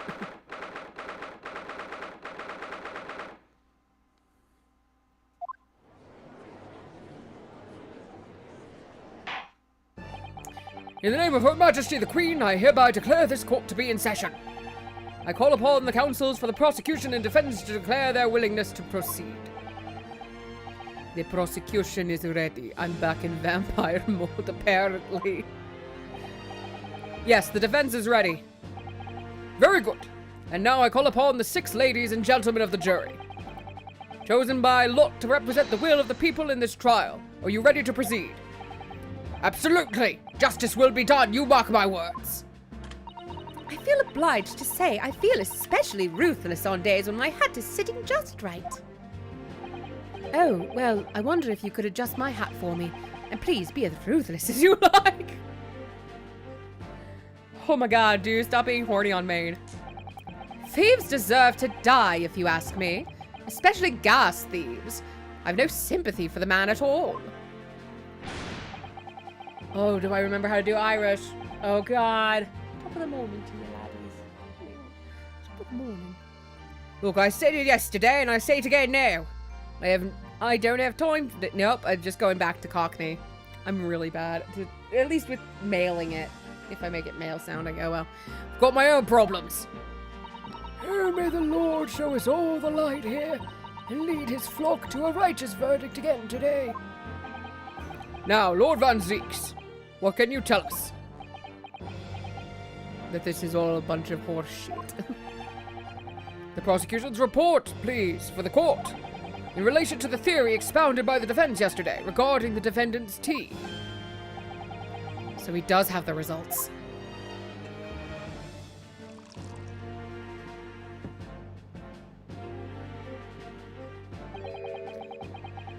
Before the prosecution delivers the black news about the black tea belonging to the blackguard in the dock,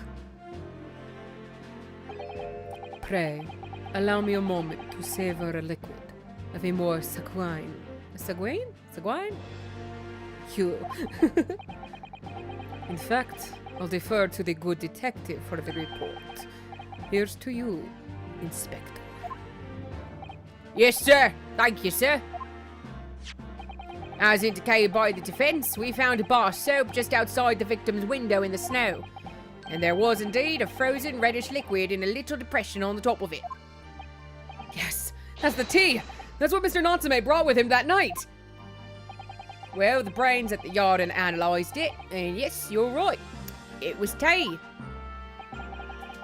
And there wasn't a trace of saturnine or any other toxic substance in it. No poison at all. In other words, the tea that the defendant brought with him to the victim's room is innocent. It's in the clear. What a revelation!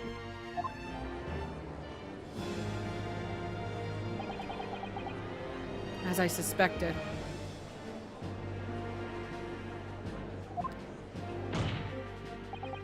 This makes it quite clear. The defendant, Mr. Soseki Natsume, is... My learned friend is jumping to conclusions again. A typical Nipponese reaction. Racist bastard! Is it true no poison was found in the few drops of liquid recovered from the soap on the window's ledge? But what logic is that? Would you take a drop from the Thames and conclude that the water in the ocean isn't salty? My word, the water in the ocean is extremely salty, Counsel.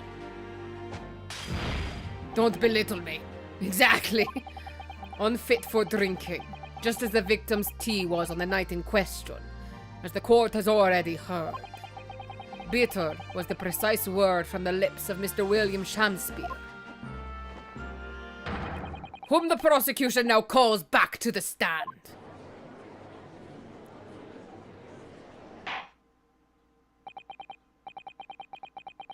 Very well, I will uphold the prosecution's request. Mr. Shamspeare. Yes, it sounds like we're gonna have another confrontation with our theatrical friend. Bailiff, show Mr. Shamspeare to the stand. Hello. Mr. William Shamspeare, the victim of this despicable crime. Oh heaven, oh hell, do you command me to remember? Forsooth, 'twas I, Shamspeare, did have a bellyful of foul fluid given in mine innocence. Yes, but as was revealed in yesterday's proceedings, the witness is not as innocent as we had perhaps first been led to believe. By using bars of soap as this, he has been stealing gas from the supply company, yes. One may smile and be a villain. Forsooth, 'twas I, Shamspeare, did have a roomful of the sweet fuel given. That's right, fellow jurors, don't forget. This man is a rotten thief. I haven't forgotten. Kept all that about the ice coins a tidy secret, didn't you? You should have owned up sooner. Arrest him, I say! Arrest him at once! And let him feel the sting of my tail! Oh, indeed, by dint of vile and cowardly means have I plotted to further mine own ends. I confess, thou wouldst not pardon my sins, of that I am sure. If you acknowledge your wrongdoing, what exactly are you doing here?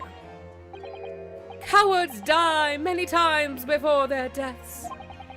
And now for a coward such as I, death be well deserved. But would it that a still greater crime passeth unpunished?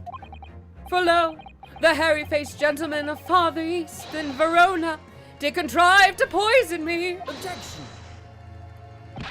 But there was no poison in the tea found in your room. The police have attested to that. What the defense would assert as an inconsistency will quickly be cleared up by the witness's testimony. Is that not so, Mr. Shamspeare? Verily, my liege, I would most gladly speak.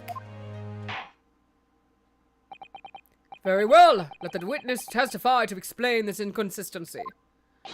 Tell the court why it is that poison apparently entered your body, though none was found in the tea.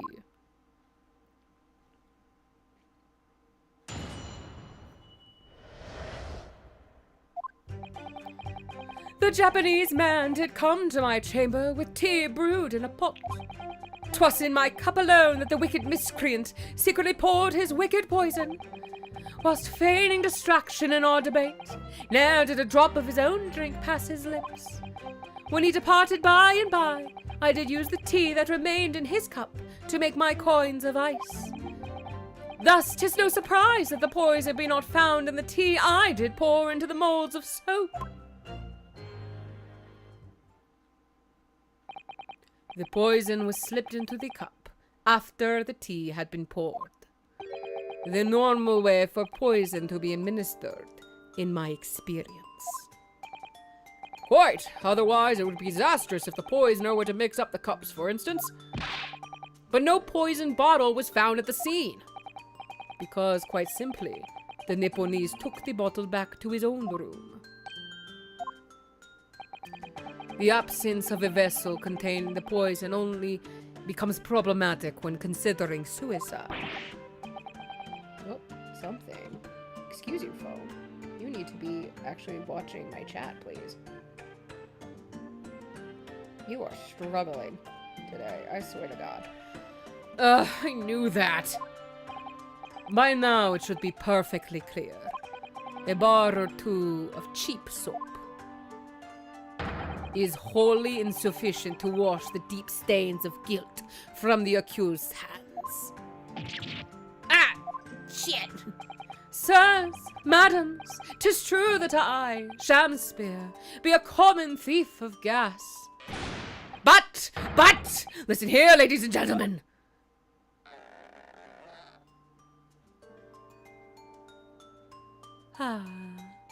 Wherefore would I lie?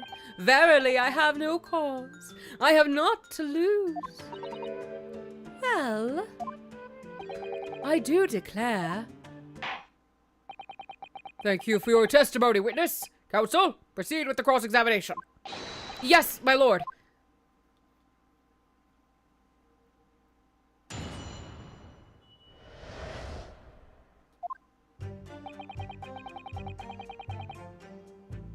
Oh my god, itchy.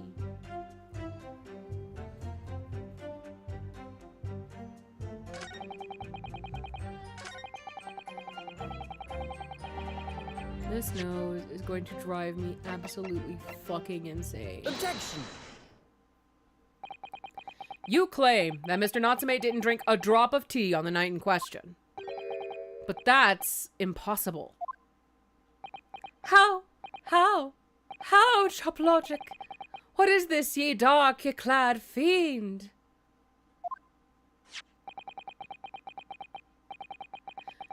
The two teacups from the scene, one used by the victim and the other by the defendant, have a clear difference between them. One that represents incontrovertible proof.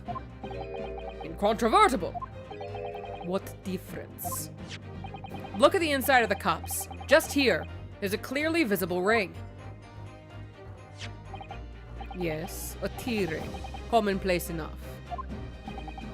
Indeed, such stains occur all too readily when one leaves tea in the cup for a while. And yet, Mr. Natsume's cup has no such ring.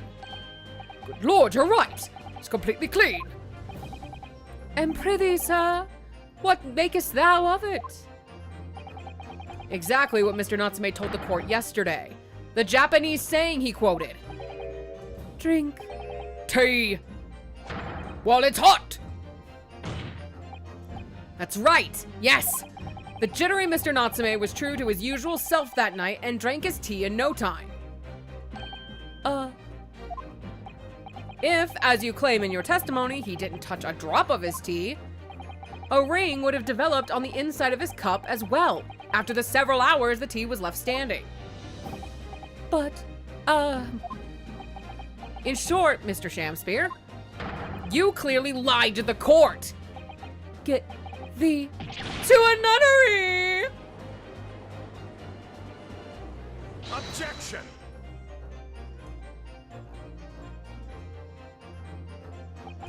As a rule, I fill my hollow chalice up to 7 times during any one trial. You might want to keep that information to yourself. Don't talk about your alcoholism so openly. Yet on occasion, tedium distracts me and I pour more times than I intended until the bottle is dry. Your drinking habits are fascinating, but irrelevant. On the contrary, they illustrate the fickleness of human memory. To William Shamspeare. Yes, my liege. Though you previously stated that you made the coins of ice from the leftover tea in the accused's cup, could it be that you were perhaps mistaken? Eh? Could it be that, yes, perhaps there was some tea remaining in the small teapot left at the scene? A fact that had vanished from your memory until now. Faith, my liege, thou art a magician. For verily, 'tis as though thou hast seen with thine own eyes that night. What? Forsooth, I was mistook. I did plan to use tea from the Japanese fellow's cup, but lo, when I looked, 'twas empty. And thus did I use the dregs that festered in the teapot, as my liege did suggest. As you've just suddenly remembered now that you've made a mistake before? Are we supposed to believe that? Objection! People's memories are imperfect, my learned friend. Which is why we rely on evidence instead. But, in any case, it makes no difference. The victim's most recent testimony tells us 2 things of note. Firstly, that the poison was put into the victim's teacup only.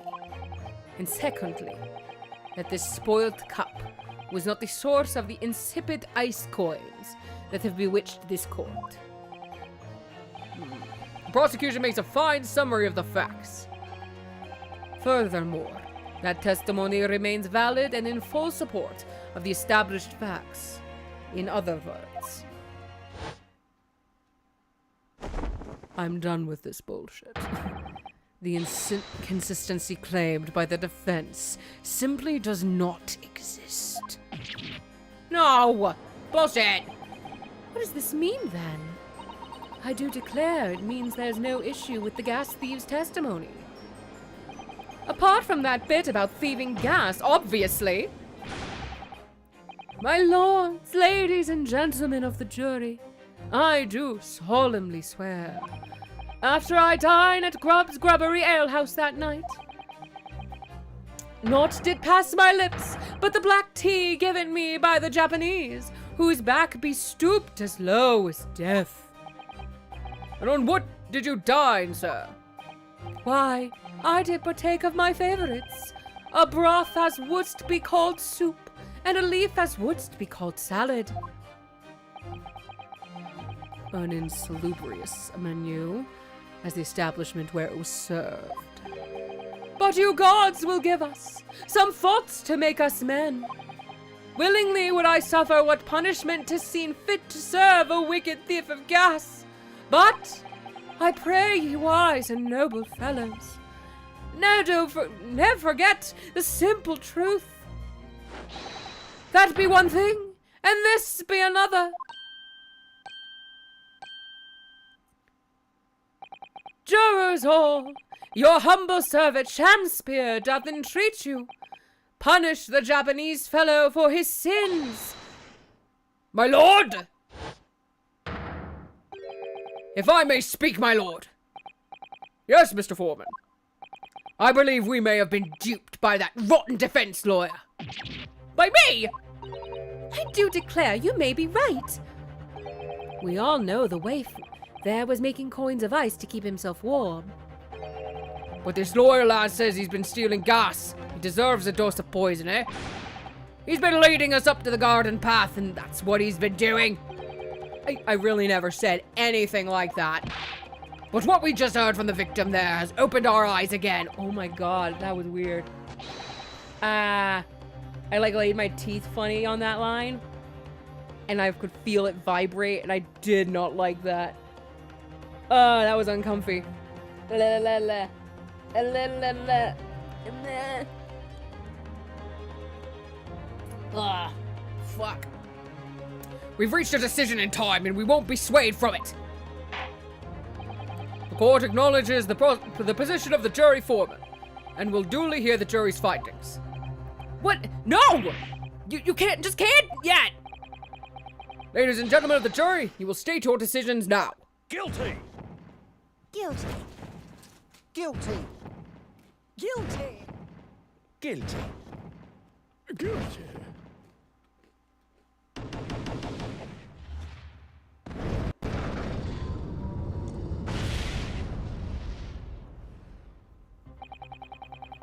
I hereby declare the jury to be in one accord. Oh, happy day! I fucking love this man! I need that as a gift so bad. Hold on, I gotta look that up. I need it now before I forget.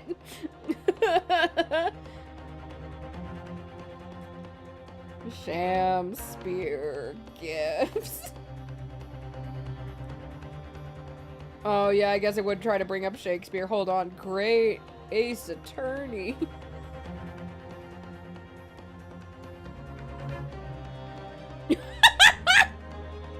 That's a good one. Oh my god, I'm saving that one.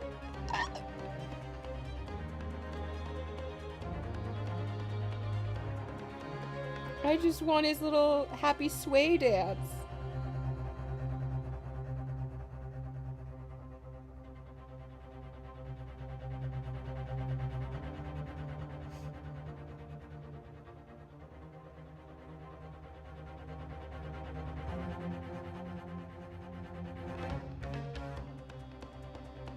There it is, yes!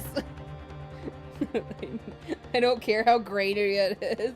I need it.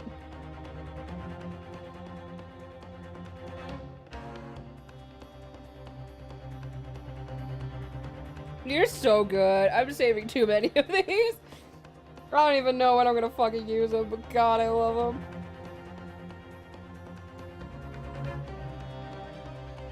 Oh, Jesus Christ. Okay. All is well. I have what I need. I hope you got to enjoy his happy dance. How is this happening? My lord, the defense asserts its rights to carry out a summation examination. Very well. The court upholds the defense's right. Typical.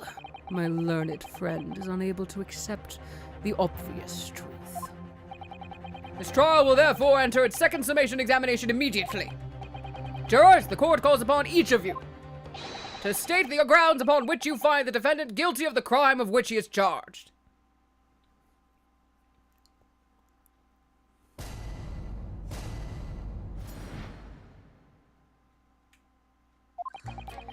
I'm a man of logic, me, and having considered all the evidence, the defendant must logically be guilty. I do agree that gas is far too expensive. I can't quite understand why the man would want to avoid paying. The stuff explodes and it can poison you. It's absolutely lethal, gas is. Gas doesn't come for free. It costs a fortune to deliver it around the city and maintain the pipes. Truth be told, the tea, I'm just going to keep changing this man's accent. The tea my wife serves up for me is a little sketchy at times. If nothing else passed the victim's lips that night, there's no other explanation, is there?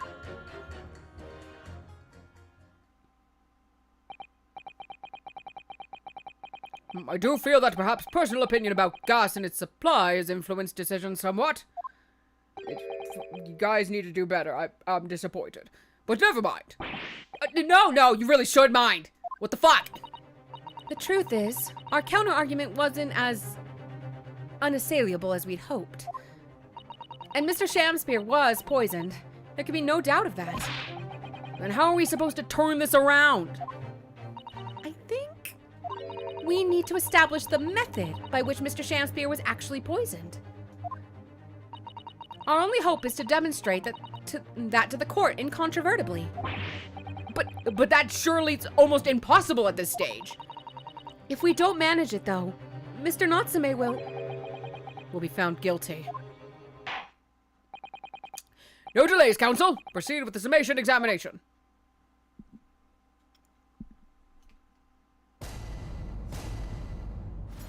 Hello, it's me, Shamspeare. Forsooth. Honestly, target the lady. She's like my best friend. She'll help me out. Hold it! Can we please refrain from all this talk of gas? There's an all-out attack underway here, in case you hadn't noticed, against my company's gas. And I'm supposed to sit here and take it, am I? I don't think so. She's really buzzing now. All I've heard about our wonderful fuel is explosions and poisoning. What about electricity, What about getting electrocuted? What about that? A little explosion here and there is nothing in comparison. Any explosion could hardly be described as nothing, madam. Nevertheless, the theft of your gas is deplorable. My point exactly.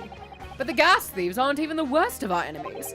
We have far more devious retrobates to contend with on a daily basis, you know. More devious? Who, madam? Other gas companies, of course. Other gas companies? Not quite what I was expecting. We generate gas and we deliver it to our customers fair and square. Indeed, nobody is questioning that, madam. Altamont is an exemplary gas company. But there are other unscrupulous gas companies here in London that don't even have any gas at all. What? But if they don't have any gas, how do they go about selling it to people? You wouldn't think it possible, would you? But they steal our gas, you see, and sell that. They steal your gas? How on earth is such a thing possible? Gas companies like ours deliver gas to people's homes via a network of pipes. But these devious retrobates reprobates, secretly disconnect our pipes and divert our gas into their own rotten pipes. Then they make a contract with the household supplied by those pipes and take money for the precious gas that's rightfully ours without us even knowing. They're diverting gas into their own pipes illegally? I didn't read that. Come back here. What a brazen form of theft. When we first visit customers' houses to collect the money from their meters, we always have to check whether or not one of these devious companies has been up to its tricks. Excuse you? The face of a man surrounded by beautiful women. Oh, bless. Hi. How are you, buddy? Excuse me. Do you have something to say about that, juror number 3? Oh, golly, you mean me? I'm terribly sorry. I was just thinking to myself. I really did catch him off guard there. Thinking about what the lady next to you was saying, correct? Well, yes. I just got a little riled up about it recently, you see. Go on. An Altamont gas worker visited my house the other day to investigate the pipe work. We need to ask for your cooperation while we carry out a secret check of your property, sir, the fellow said. So I let him in. And do you know what he did? I'm, afraid I have no idea. Please tell us. He proceeded to take one of my lights off the wall. Then he grabbed the exposed mouth of the pipe and started blowing into it. What do you think you're doing, young man? You're giving away company secrets there.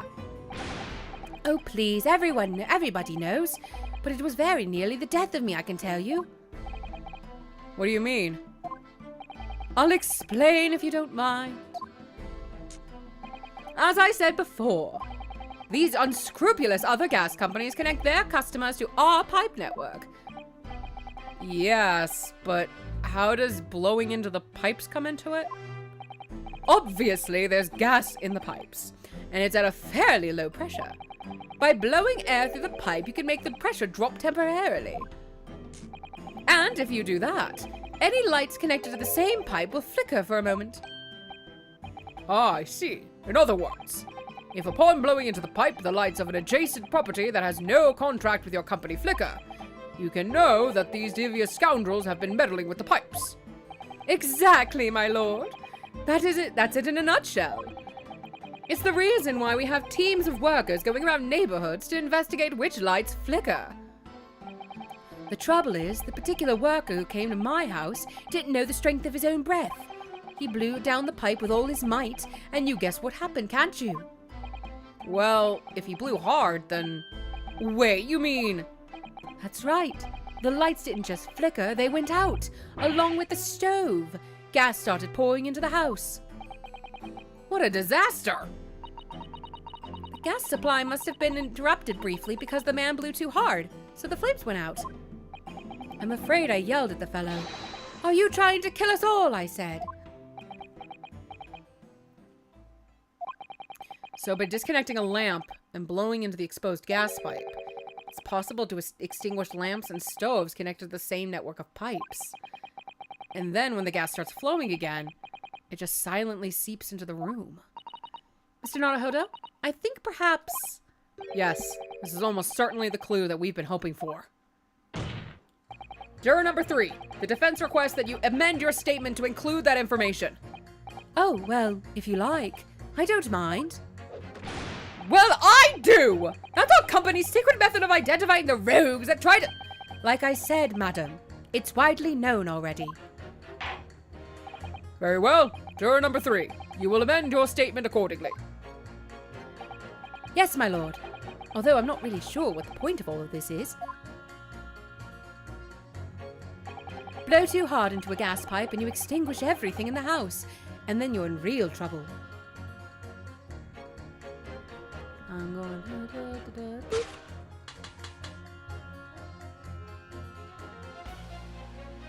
Objection! These two statements clearly contradict each other. Gracious! 2 statements to refer, counsel. Juror number 6. Did you hear what juror number 3 just said? What? Yes, of course. I heard him mumbling about something or other. There is another explanation here, I believe. Something besides Mr. Natsume's tea did, in a manner of speaking, pass the victim's lips on the night in question. What? What explanation? I wonder, did the police check the mouth of the gas pipe feeding the wall light at the scene to see if there were any traces of poison there? I was curious to see what your floundering would result in this time. But the mouth of a gas pipe. Scotland Yard have enough to do without exploring such a irrelevance. What a piece of work is a man! What are you trying to say, Mr. Shamspeare? What speakest thou? Prithee, is it not strange and strange? That is what I say to thee, sir. I thought I'd been quite clear, but let me put it another way. The stripes to 9 could have been on the mouth of the gas pipe that feeds the wall lamp in your room. And that is how the poison came to enter your body. Good lord! Are they tasty, them gas pipes? Is that what he's saying? Or is the gentleman suggesting that the poor man was so desperately hungry he tried to fill his belly with gas? Perhaps no actress would perform a kiss scene with him, For shame, madam, speaking thy fancy. I assure you I'm not such a buffoon that I have to kiss pipes! Objection! Don't know what that accent was. This is no summation examination. This is a farce. The prosecution will not stand for any more of my learned Nipponese friends' conjecture. To begin with, the lamp in the victim's room is high on the wall. In order to have placed his lips on the pipe that feeds it, he would have to be a contortionist. These are empty assertions. There is no possible proof that the man did as you say. Objection! It's true. I have no proof that Mr. Shamspeare put his lips to the pipe. However, I can say with some certainty that on multiple occasions, Mr. Shamspeare has been doing something in front of that lamp on his wall. And I have evidence to prove it. All right, you've got our attention, lad. I'd like to see how you can be so sure of yourself. So would I. Let's see this evidence then. Now that I've got the jury's ear, I need to make this opportunity count. This is the proof that, time and time again, Mr. Shamspeare stood in front of his gas lamp. Take that! What the? These are... Wait, what are they called? Yes, skin prints that were found at the scene. Skin prints, counsel? I've never heard of such things. The Justice Ministry is currently assessing whether or not to permit fingerprints as evidence in court, however. My lord, this is an exciting new forensic technique developed by the great detective Mr. Sherlock Holmes. It reveals all of the places that Mr. Shamspeare touched in his room. Never seen anything like it. I mean, that's black magic, isn't it? Well, if anyone could invent something like this, it's that great Sholmes fellow, that's for sure. I agree. This month's edition of Engineering Thumbs was quite fascinating. We found skin prints in many places that you would expect. On the table, on the costumes. However, Mr. Shamspeare also appears to have been touching some very unexpected places in his room. For example, here. Around the hanging picture there. Indeed, multiple handprints appear to be visible. Well, I wonder, could he have been approaching the artwork, perhaps? At first, my colleagues and I thought the same. However, imagine standing with your hands where those prints are. And you would find yourself directly in front of... Ah! I don't believe it! The gas lamp! Though the reason why isn't immediately obvious. It's clear that Mr. Shamspeare has regularly been standing with his hands to the wall in front of that lamp. Roy, where have you been up to, you nut? You nut? Now I'm I'm making you Southern now. He changes accents every time. I'd ask the court to recall juror number 4's earlier statement. Me? What did I say? You said that blowing into a gas pipe would make the lights in the entire building flicker. And now, if you'll recall juror number 3's statement... What? Me now? When the gas worker who visited his home blew with too much force into the pipe, it caused all the lights in the gas stove to go out, and gas start to leak leaking into the rooms. Obviously, that incident was an accident. However, the simple fact is, if Mr. Shamspeare were to have blown hard into the gas pipe here in this room, he could... Oh my god, sorry. He could have extinguished every other light and gas stove in the building at will. Crikey! Are you suggesting that the man purposefully caused the gas to... Objection!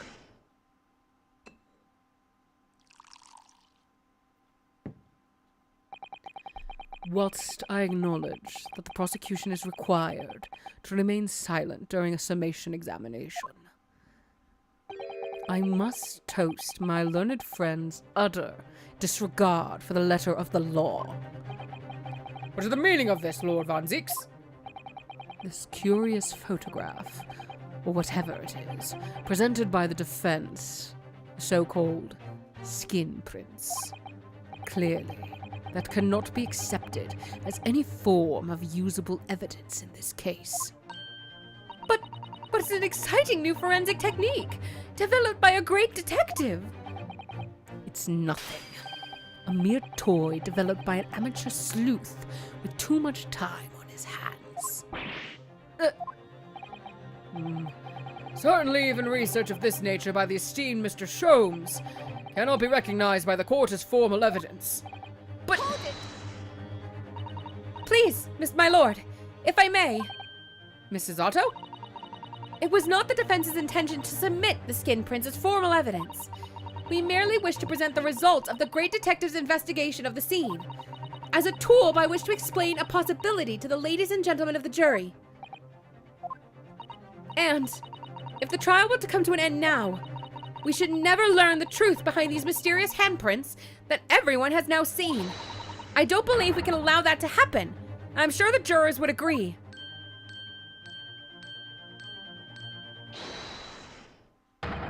You're right. Whether those strange handprints are a significant clue or not, it's down to us to decide. Juror number 3. Oh yes, I do declare. The great detective's investigation results should sound absolutely fascinating. And I want to hear what that shady actor fellow has to say about those shady handprints.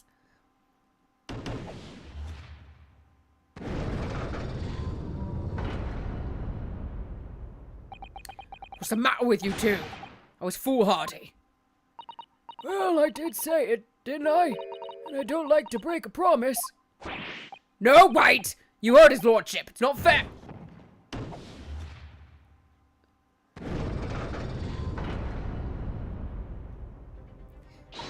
Oh, well done, Mr. Naruhodo! If just one more juror changes his or her mind, Mr. Natsume's trial will have to continue. Thank you, Mrs. Otto. But I couldn't have done it without you. Oh no, it was you who identified the clue after all. This is very much your success. Why, Mr. Shamspeare? You seem to be losing your composure. Just one more juror, Mr. Naruhodo. You can do it! Oh, of course that. My phone has been liking to shut off, even though I have the video going. Very well, continue, counsel.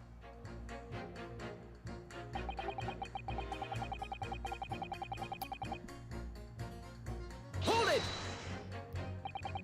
All the evidence, you say? That's right. And there's no room for doubt. It's all pointing at that Japanese man with the big mustache. Says the Englishman, with the bigger mustache. But the defense just demonstrated another possible explanation for the events on the night in question. What do you make of that? What, your so-called skin prints? It's an exciting new forensic investigation technique, developed by the great detective himself. The numerous handprints on the wall are clearly out of the ordinary. And if Mr. Shamspeare indeed put his mouth to the gas pipe on the night in question, it can't be denied that there's a possibility that's where the poison was. Well, yes, I won't deny that it's playing on my mind. Crikey. But wait, he's a crikey? Is he Australian?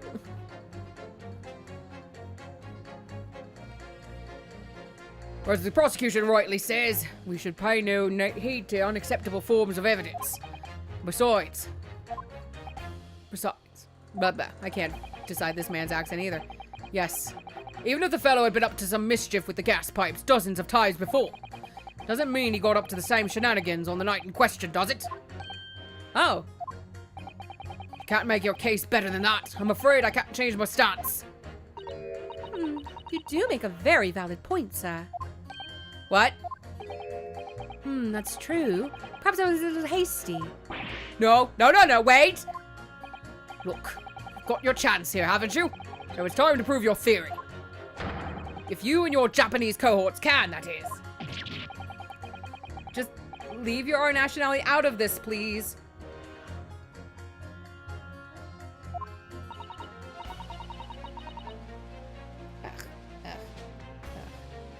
Everything's breaking on me. Goddamn.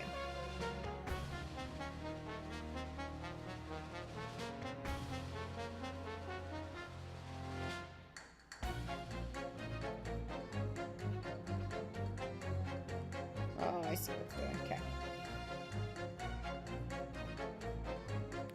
Mr. Naruto, if we can't substantiate our position, I'm afraid the jurors that changed their minds before may very well change them back. What can I do? Is there any more proof that I can give here? Can I show that Mr. Shamspeare really did blow down the gas pipe on the night in question? No, in truth, I don't have evidence to support my theory. However, there is witness testimony that substantiates it. What's that? Testimony? This is incredible. Whose testimony? Yes, it's all connected. Everything is linked. A person whose testimony revealed details about the gas in the Garadeb's residence that night. Namely, Take that! obviously, I'm talking about the defendant. Mr. Soseki Natsume himself. The defendant? At the very beginning of the proceedings here in court yesterday, Mr. Natsume said the following. I'm not going to read this because we've read it and also save my poor voice.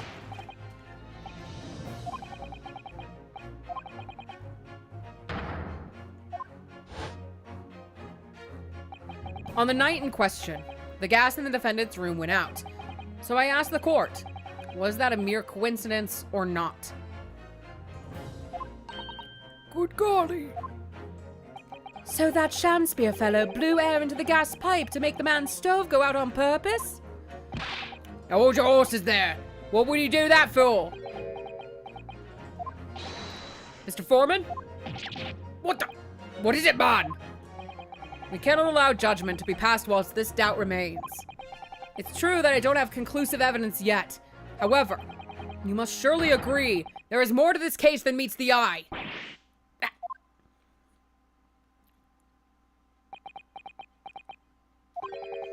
Fair enough. Like I said at the outset, I'm a man of logic, first and foremost.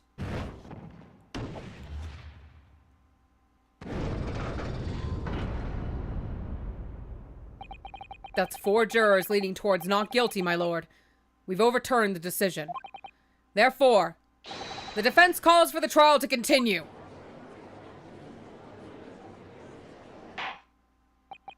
As the defense has rightfully indicated, summation examination has concluded with a majority of jurors altering their decisions.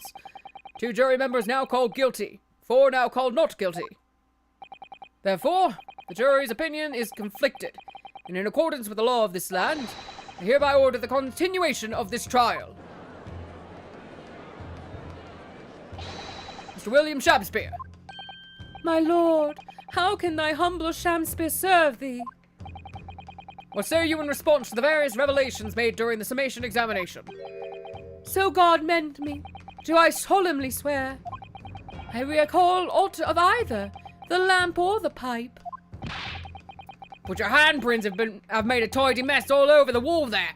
How do you explain that, eh? I am done with this.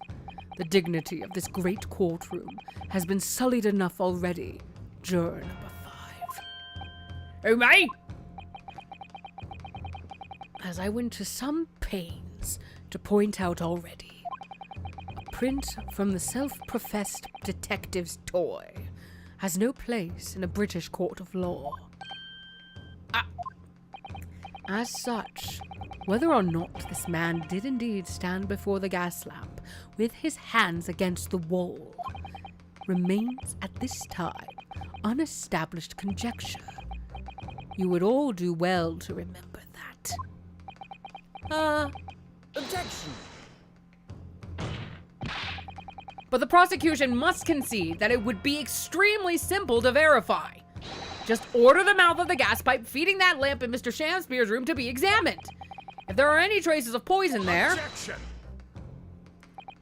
What appears to be extremely simple is my Nipponese friend's mind. You will recall that in order to check for the presence of poison in the tea, some remnants of tea were required. Yes. Therefore, it shouldn't be beyond your wit to imagine that even if poison were to have been spread on the pipe, it would have been completely evaporated by now, making any analysis impossible. I didn't think of that. In any case, counsel, I fail to see what could possibly have motivated the man to do as you describe. Why on earth would this fellow have wanted to blow air into the gas pipework where he lived? There's only one possibility that I can think of, and that is to use leaking gas to commit murder.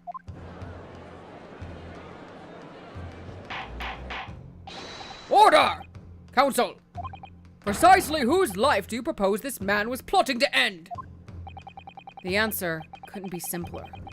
Now we've unraveled the mystery this far. Mr. Shamspeare wanted to end the life. Take that! If a gas lamp were to go out, it would be noticed immediately, of course. But a gas stove, on the other hand, could be silently extinguished by the killer without anyone noticing. Live around these parts myself, so I know what it's like. I can tell you, trying to sleep without the stove lit is pretty much suicide. Freeze to death in no time. Mr. Garadeb, the landlord, has a large fireplace in his part of the residence on the top floor. In other words, it wasn't the landlord, but a fellow lodger whose life Mr. Shamspeare was trying to end. Outrageous! I'm talking, of course, about the defendant. Mr. Natsume isn't the villain in this case. He's the victim this man was trying to murder. Good gracious! Objection! The accused is actually the aggrieved? Interesting. However, the fundamental facts of the case remain unchanged. Namely, that the accused is the aggressor here. What? How can you still claim that? Let us indulge in your fancies for a moment and assume that there was indeed poison on the mouth of the gas pipe. The question that then arises is who put it there? Who did put it there? The only logical conclusions is that the person responsible was aware of this man's trickery with the gas supply and his intent to kill. Yes, that would indeed seem logical. If the assailant were unaware, how would he or she have known to lace the end of the gas pipe with poison? So now we must ask, how could anyone have known for Mr. Shamspeare's murderous designs? You mean to suggest... Naturally, the sole possible answer to that question couldn't be more obvious. only the man whose life was being threatened could possibly have known. What? In other words, the person who put the poison on the gas pipe in what was a clear retaliatory attack can only have been the accused, Mr. Soseki Natsume.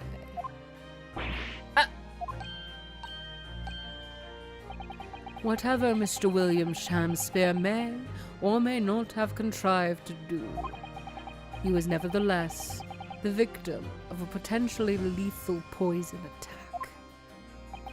And the only person who could possibly have perpetrated that attack is the accused, Mr. Natsume.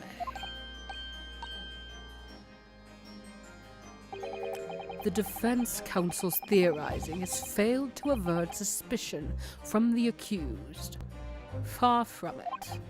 In fact, now that a clear motive for the poisoning has been successfully established, that suspicion is greater than ever. Would you not agree, my Nipponese friend? Fuck!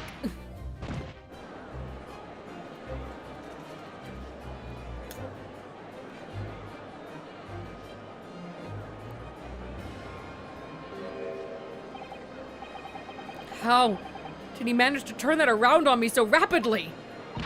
Mr. Naruhodo, you must respond! Otherwise, the members of the jury may very well change their leanings against us again. And this may be our last chance to gain the advantage. What advantage? Well, it would seem that somebody put poison on the gas pipe in Mr. Shamspeare's room. So we must name that person now and absolve Mr. Natsume of guilt. You mean name the true culprit? I know it might sound impossible, but if we fail to do that, I have no doubt that Mr. Natsume's fate will be sealed once and for all. As it happens, one possible culprit does come to mind. The evidence, the poison, it's all pointing to a particular person now. The prosecution calls for the jury to consider their leanings again. I trust you'll make the correct choice this time, Mr. Foreman. What? Oh, don't you worry. We know exactly the...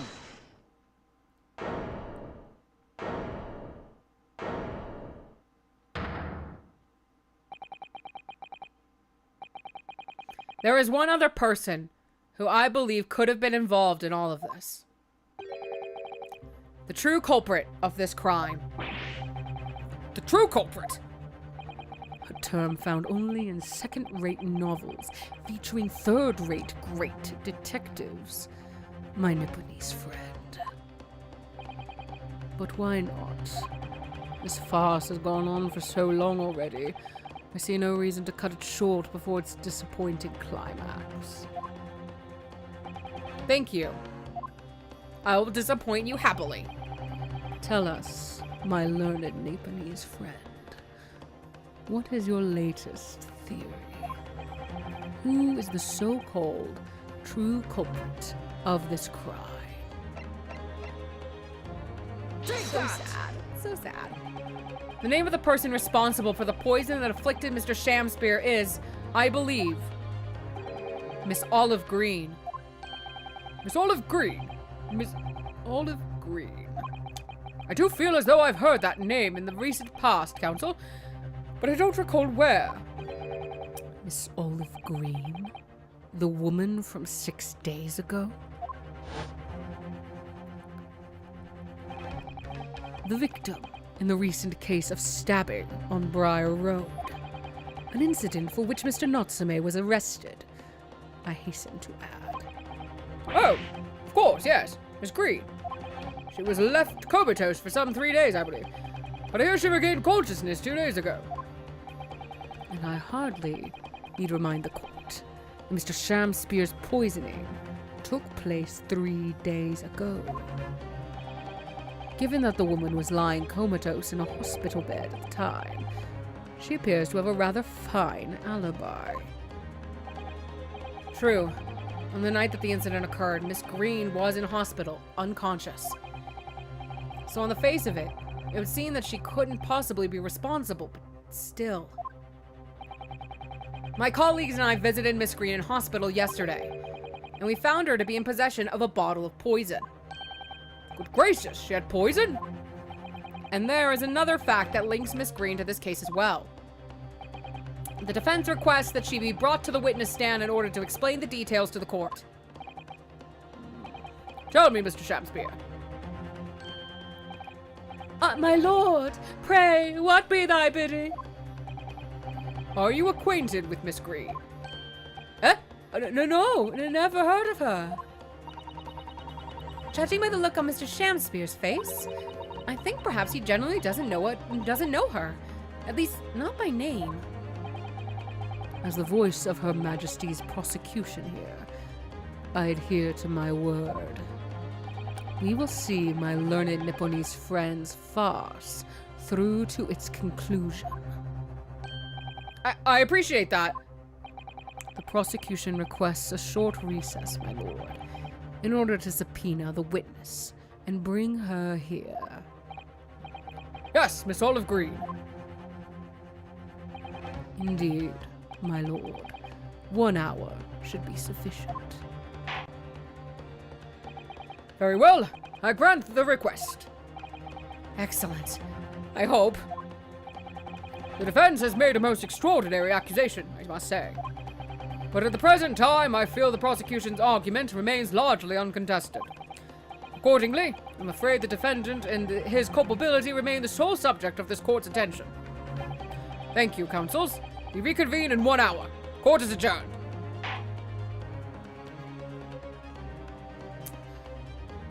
Okay, I will just be taking a quick break, go refill my water, use the restroom, get a snack. We will be back in 15 minutes, if not sooner. So we'll be right back.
Hello, everybody. I return. Thank you for your patience for my little break. Let's get right back into it.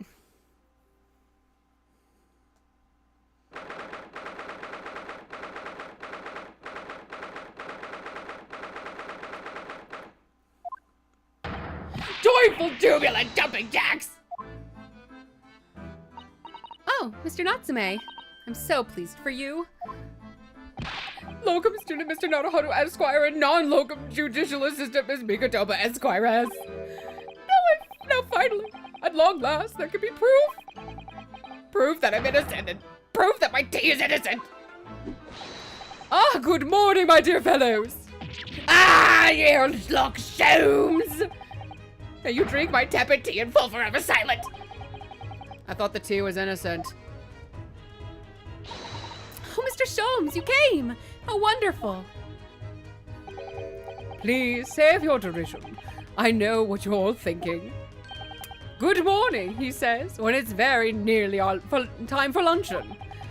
Your scorn is written clearly across your faces. Nobody said or thought anything of the sort. The truth is, I was determined that today would be the day. As sleep seduced me last night, I thought, tomorrow, for once, I shall not oversleep. I'll rise early and be present in court to support my companions. God, I feel so called out. I struggle so hard to wake up really early in the morning. I can do it. But God, I have to, like, really prep. Like, I'm gonna have to take my in-laws. I mean, I was the one who offered. But I'm taking my in-laws to the airport on Monday. And holy shit, the hours I'll have to get up to make sure I get them there on time. I'm gonna be honestly, I shouldn't just sleep. I just shouldn't sleep. Knowing me, I probably just won't. Such spirited determination has a beauty all of its own, does it not? Oh, yes! And then I began to muse on the subject. Why do people oversleep, I queried. Why, time after time, do they make the same foolish blunder? And the answer came to me at once. It's so delightfully simple. People oversleep because they sleep. Well, is that not an astute insight into the matter? Oh, yes. Upon which realization, I attempted an experiment.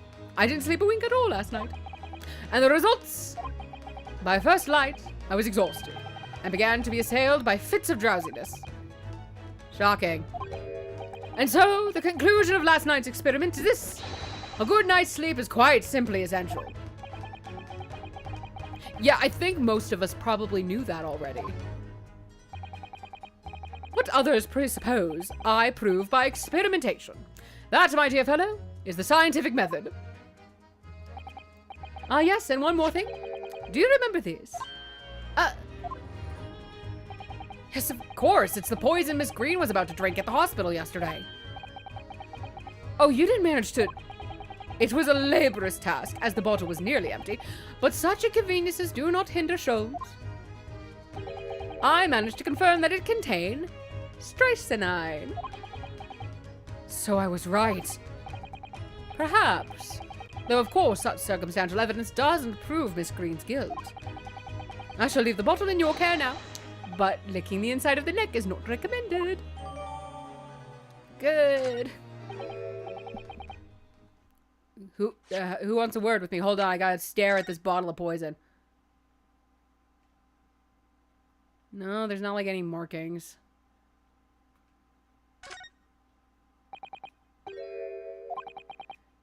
The bottle here, look.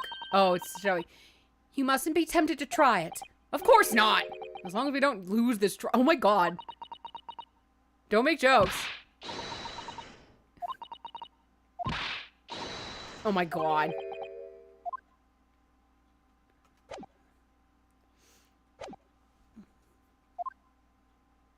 Ah, where I have word, hello.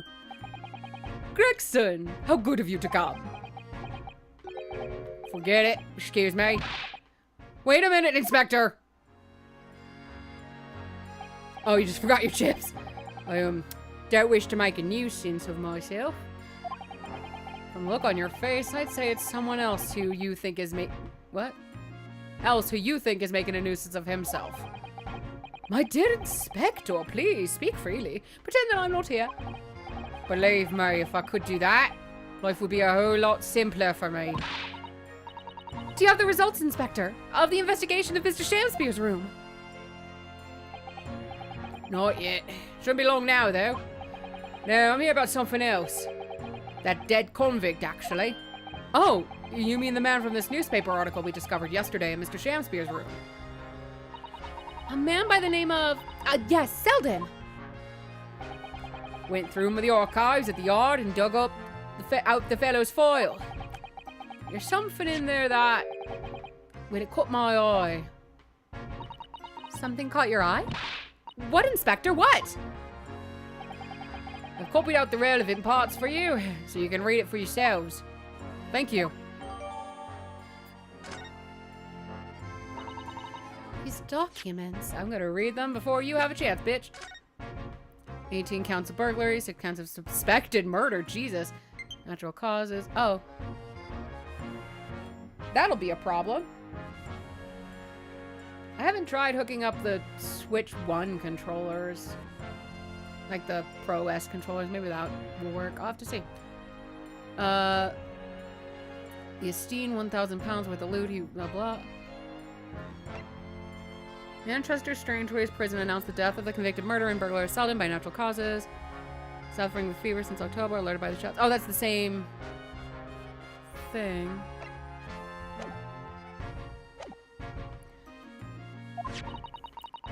Include the details that were in the newspaper cutting we found in Mr. Shamspeare's room.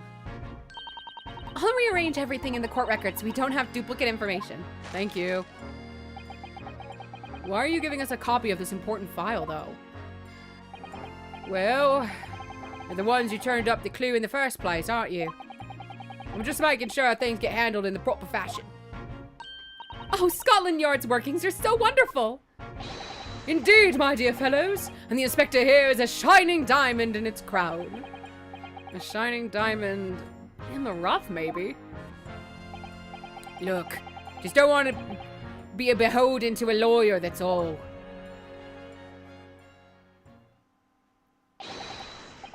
Counsel for the defense and the defendant. Court proceedings are about to resume. Make your way into the courtroom at once. Well, I shall leave you then. I'll be listening with interest from the public gallery. Not nodding off at all. Certainly not. Thank you, Mr. Sholmes.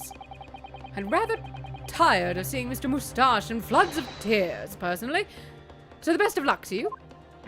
Locum student, Mr. Naruhodo Esquire! Yes, Mr. Natsume. It's time, isn't it? Yes, this is it. Miss Olive Green and Mr. William Shamspeare. This is going to be the final battle.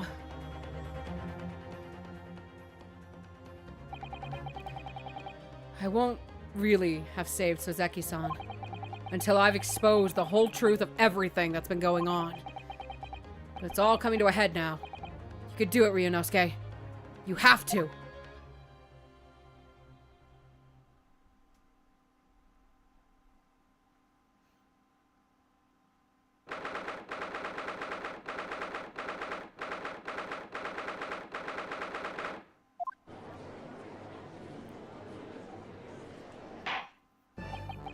In the name of Her Majesty the Queen, I hereby declare this court to be in session again now. Before the recess, we heard a most startling accusation from the defense, namely that the victim of the case we heard here only a few days ago is the true perpetrator of this incident. A reckless, rash, and prejudiced charge of wrongdoing, in my opinion, my lord. However, the prosecution has tried to extend every courtesy to this amateur newcomer from dubious eastern shores. Thank you, ass, for that backhanded consideration. A rather cold assessment from the honorable British prosecutor, I must say. So, Lord Van Zeeks, is the new witness present and ready to take the stand? Ready and waiting in the witness antechamber, my lord. Very well. Bailiff, bring the witness in.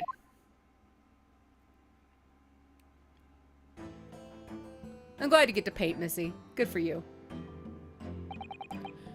Witnesses, state your names and occupations for the court, please.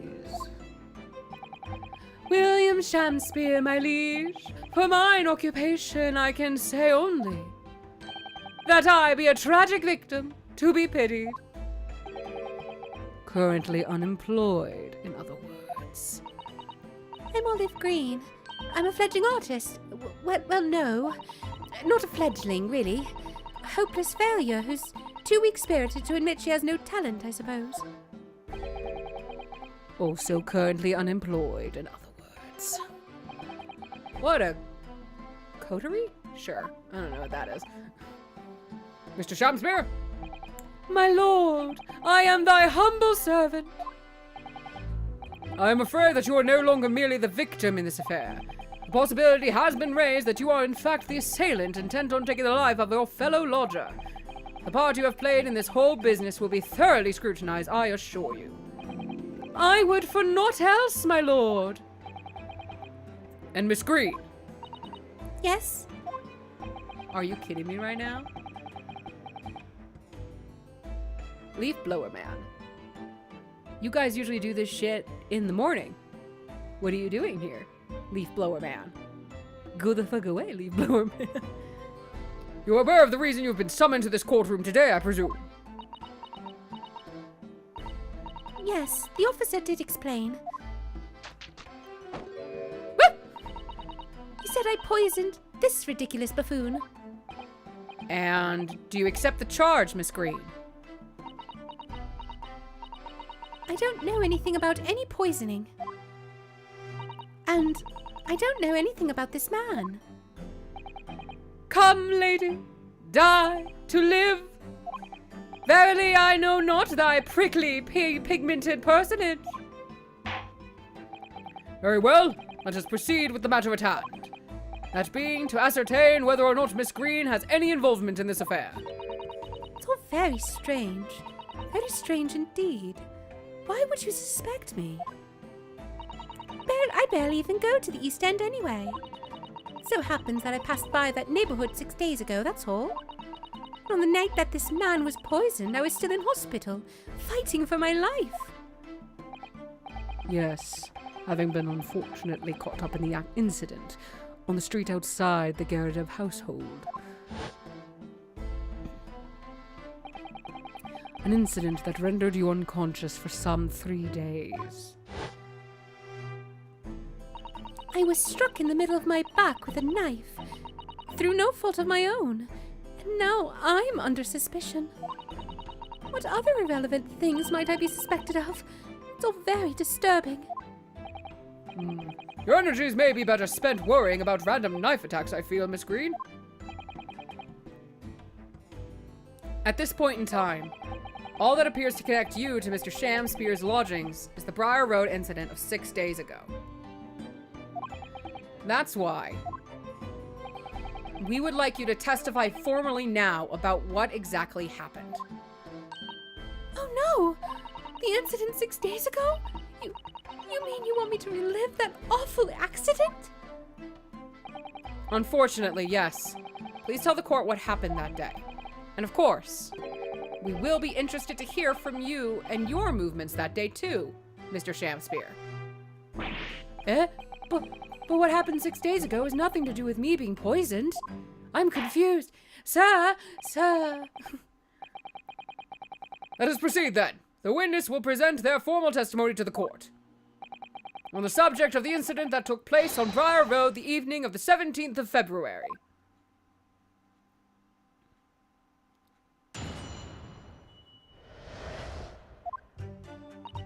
It was 6 days ago. At about 5 p.m., I was walking along in the snow when I was suddenly stabbed in the back. Coincidentally, it happened to be just outside the house where the men in this case have their lodgings. I was at the tavern on the eve of which thou speakest, for I had bespoke my supper. It was the first time I'd been in the area. I had a little matter to attend to, that's all. Anyway, I was admitted straight to the hospital, so I knew nothing about all of this business.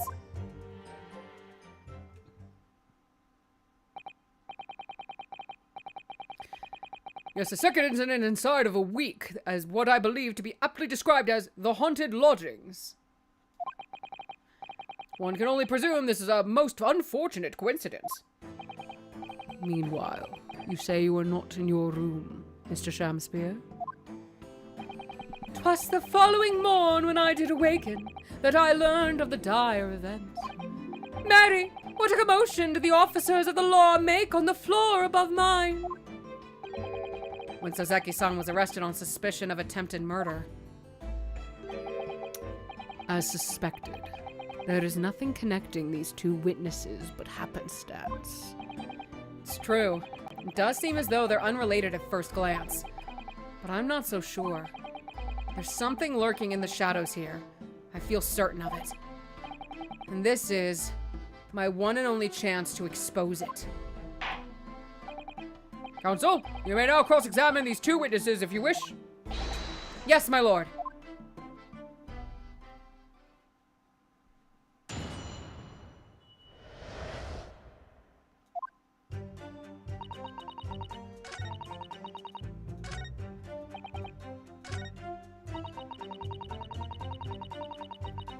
Hold it! What little matter, Miss Green? Please elaborate. It was nothing, really. It's not worth mentioning. If you remember, you mentioned it to us yesterday at the hospital. It was related to the card you were holding.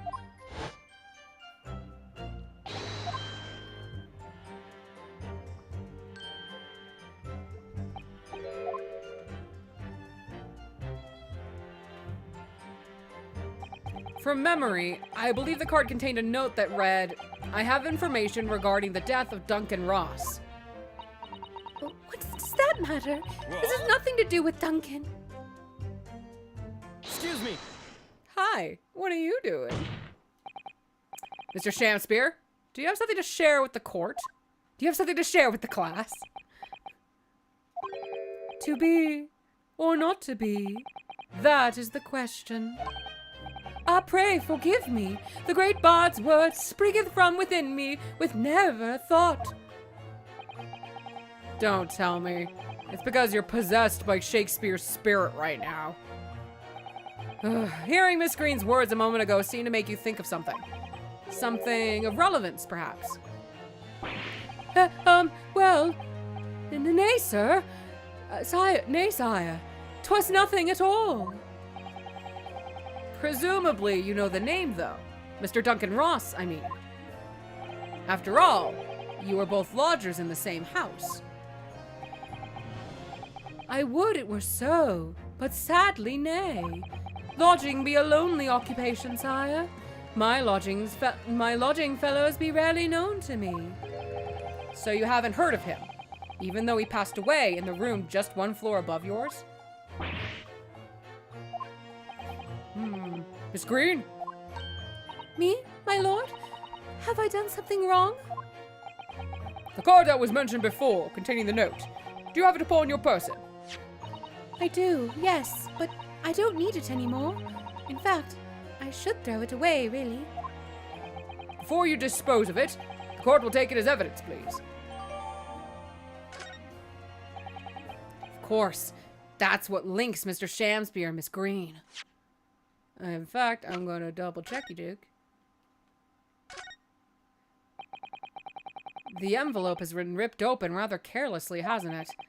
Miss Green strikes me as the type to open correspondence more neatly than that. What is it? The way the envelope is torn. I'm almost sure I've seen the exact same shape somewhere else.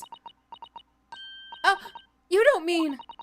Were you thinking of this piece of evidence, Mr. Naruhodo? Exactly. That's it. Try to match them up. They go together perfectly. This torn off end of the envelope clearly belongs to this card.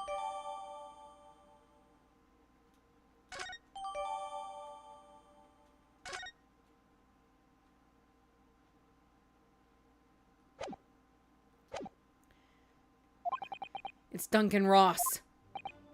Now, continue with your testimony, please, Miss Green.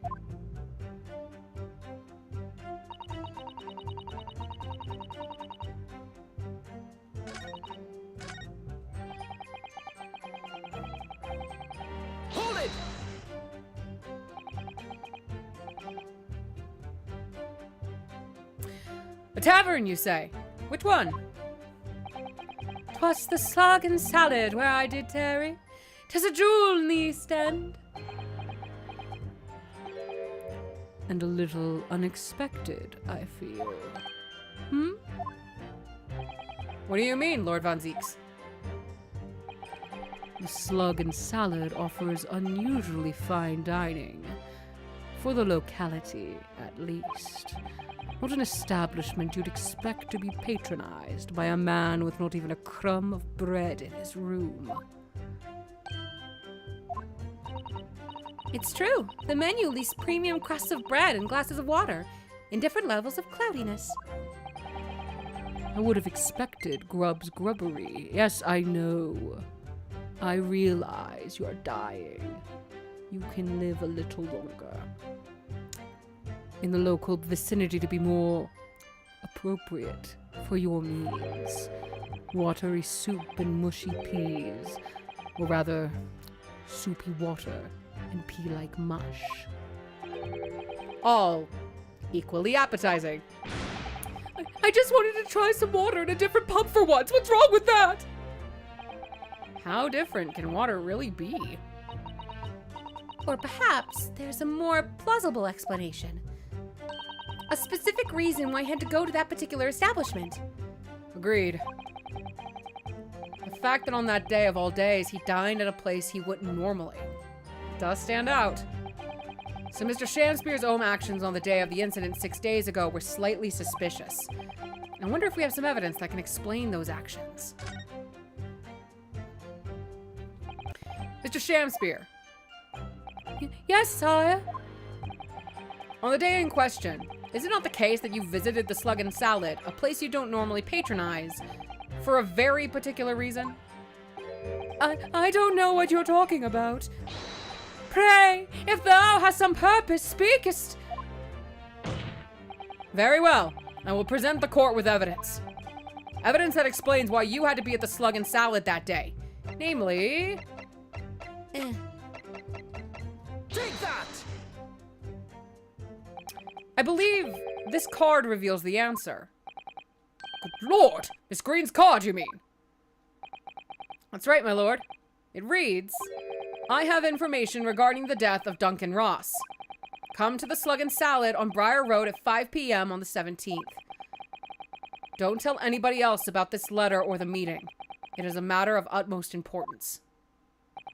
Mr. Shamspeare, your actions on the afternoon of Miss Green's stabbing are exactly as described in this note.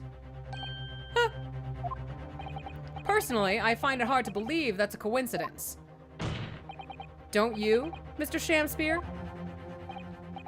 Well, Excuse me, can I say something?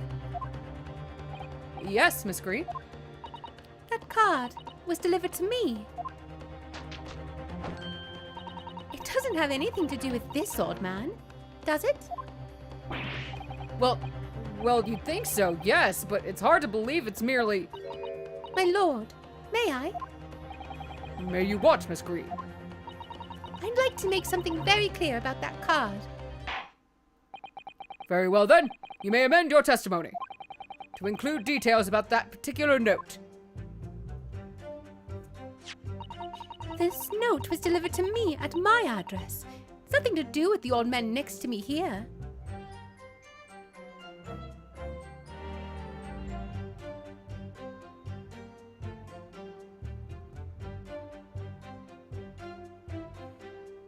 Yeah. Sorry, I thought I got a text and I was trying to get to it and failed. Objection!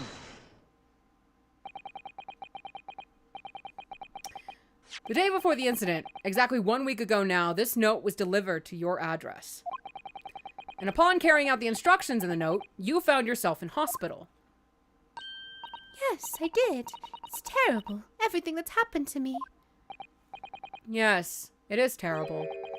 If it's all true, that is. What do you mean? Miss Green, have a look at this, please.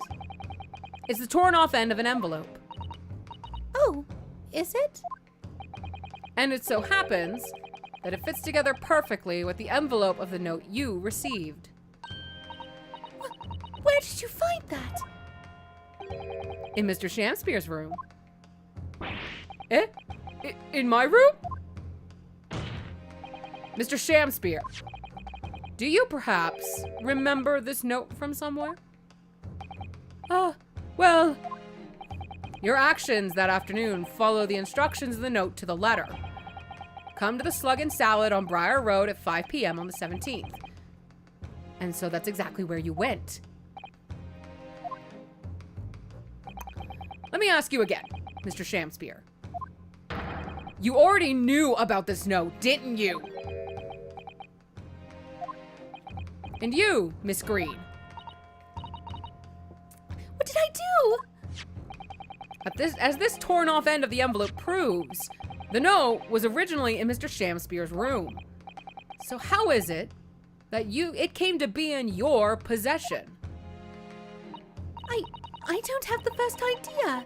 I'm just a fledgling artist after all. There is only one explanation. You broke into Mr. Shamspeare's room and stole it. Right back to painting. You did what? Sorry.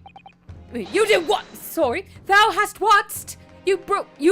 I mean, thou were in my room. What on earth do you want with me?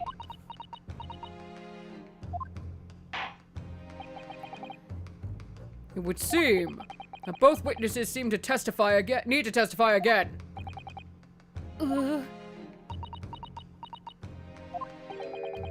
Miss Green, Yes? whilst you have the court's sympathy, I'm sure for the suffering you have endured in recent events, anyone found to be giving false testimony in a court of law will be duly punished. Please bear that in mind. Yes, I know. Very well then. Witnesses, you will give formal testimony again now. On the subject of this curious anomaly regarding the note Miss Green claims to have received.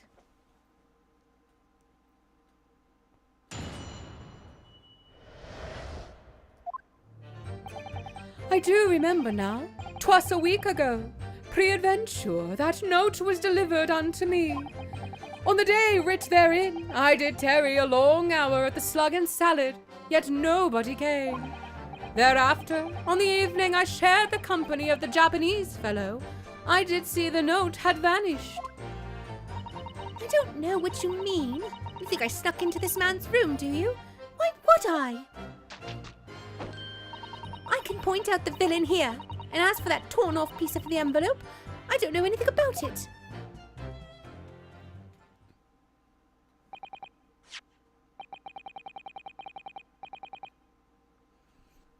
You now claim to have received this letter, do you, Mr. Shamspeare?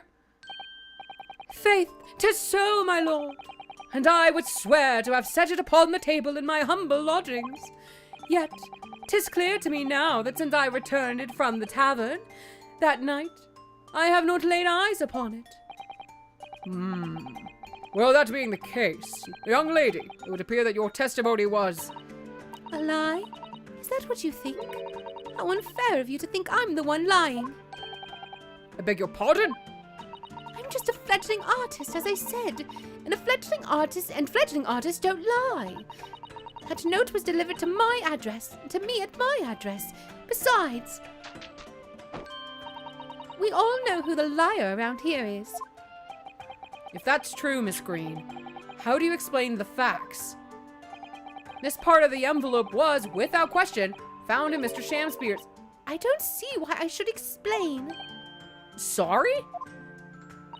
I'm a fledgling artist. My job here is just to say what happened, that's all. It's your job to give the explanations and the proofs. You, the fledgling lawyer. The fledgling will do his best. Evidently, my learned friend's course examination is our only hope of learning the truth. Well, counsel, I'm ready, my lord. very well then. The defense will now proceed with the cross-examination of the witness. Says, Miss Green clearly did break into Mr. Shamspeare's room, There can be no question of that. And that's how she acquired the note. Yes, two facts that are starting to lead me to a possible explanation for all of this. And it's not a pretty one.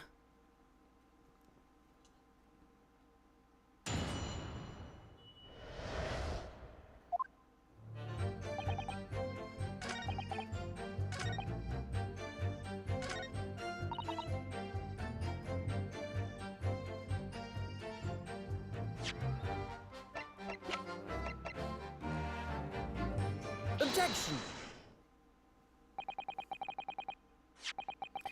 Yesterday at the hospital, we saw you with this bottle. And though the contents spilt during the course of our meeting, a small quantity remained. According to the defense's independent analysis, Mr. Sham's chemistry set, the liquid that was still in the bottle was identified as strychnine. What? Strychnine? The very same poison that afflicted Mr. Shamspeare. Miss Green, you broke into this man's lodgings. For one reason, and one reason alone. To cover the end of the pipe that feeds the gas lamp in Mr. Shamspeare's room with poison. Can this be? You! Broke into my room? To... It may seem incredible to the court. But from the remaining clues, there is only one logical conclusion that we can reach. The person who attempted to take Mr. Shamspeare's life with poison was you, Miss Olive Green. Oh dear. Oh dear. Oh dear.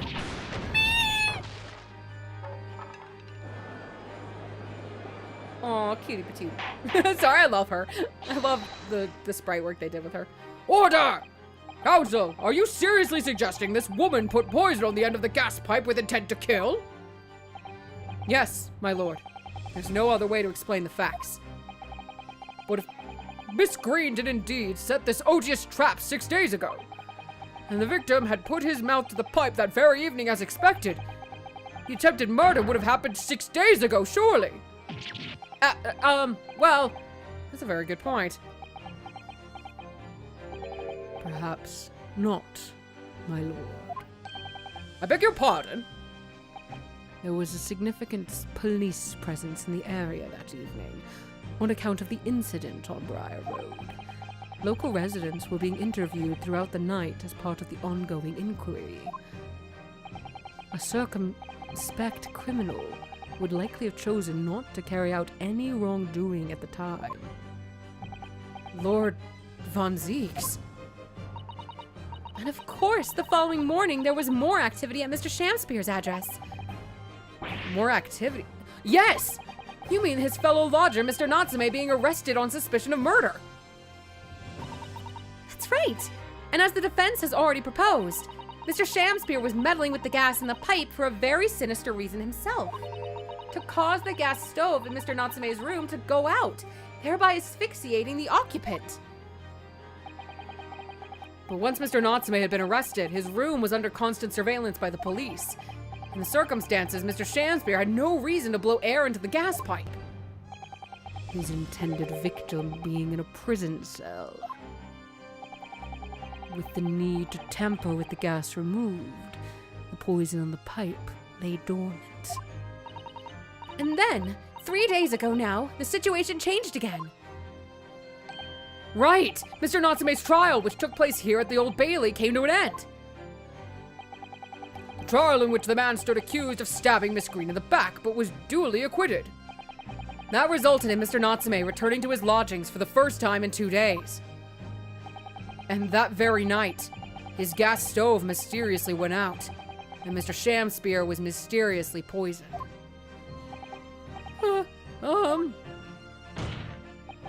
In conclusion, the poison that was present on the mouth of the gas pipe had been put there in the victim's room for some 4 days earlier. Mary! With that new understanding, it becomes clear that this letter was all part of the plan. What plan? The court will recall that the note gave instructions to visit the Slug and Salad at 5 o'clock, and that the recipient should tell nobody else. The reason for those instructions are now clear. To ensure that the lodger would not be at home at the stated time. To make sure I wasn't home? Exactly. While you were out, Miss Green could safely slip into your room, knowing that she wouldn't be disturbed. You mean to say that letter was written by Miss Green, yes. And in order to cover her tracks, she took it away with her when she left. Just after she smeared poison over the mouth of the gas pipe in your room. The box. Order! What do you have to say for yourself, witness? I know. I don't have that much longer in the case. Just who are you? Why did you try to kill me? Miss Green's motive should be obvious. It's all tied up with someone whose name we've heard several times already during the course of this trial. So that's what's behind all this. You will share your apparent understanding with the court, please, counsel. Which person is behind this woman's motive for the attack on the victim's life?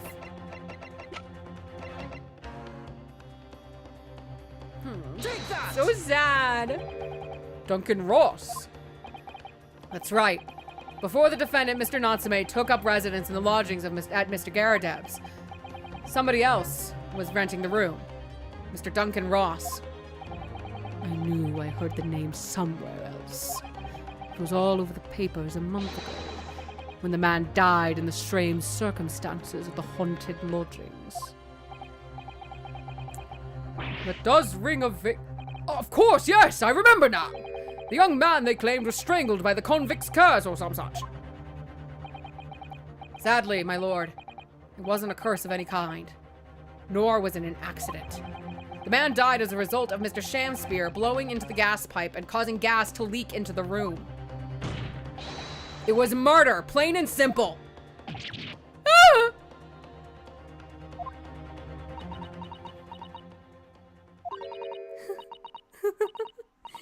Well, what do you know? The world is so unfair. Curses, curious deaths. It's all people care about. If it's an interesting story, they want to know. It doesn't cross their minds that real people are involved. And once they're bored, just 1 month later, once the story's lost its appeal, everyone's forgotten him. You mean you... Duncan was... Mr. Ross was Miss Green's fiancé. Fiancé? You may not have known until now who Miss Green really is, Mr. Shamspeare. But she's known exactly who you are all along. Because you're her sworn enemy.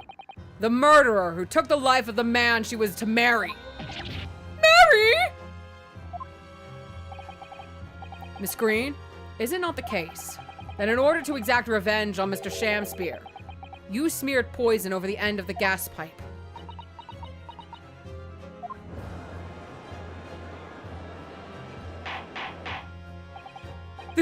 This is all quite extraordinary. Am I correct in my understanding that you now accuse both parties, counsel? Each on different counts of murder?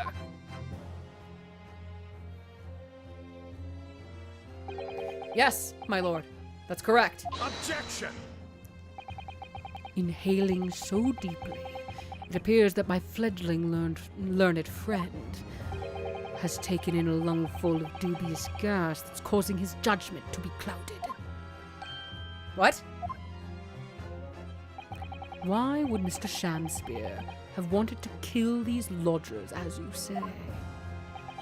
You have completely failed to provide a motive to substantiate your accusation against the man. Yes, that's right, Mr. Reaper, my liege. I have been slighted. 'Tis lies, all lies. I deny every utterance. And you'll have to forgive me, Mr. Naruhodo, sir. But I don't intend to admit to anything either. Miss Green. I'm sure you think I'm being very rude, but I'm not going to be sent to the gallows for the likes of this scoundrel. Objection. But you broke into the man's room! If you didn't do it to smear poison on the pipe, what was your reason? I thought I'd have a look around, that's all. Sorry? You're right, I suspected him. So I thought perhaps I might find some evidence or something in his room. Evidence that it was him who took Duncan's life. Oh, vileness! Villainous! Oh, villainy! Oh, tyranny! Oh, rotundery of women! But in any case, whenever I leave my room, I do turn the key in the lock! The whole place is falling apart. The locks on the doors are no different. Duncan showed me once how to unlock the door, with some turps and a piece of wire. Oh, awfulness! Oh, artfulness! Oh, tyranny! Oh, profanity of women!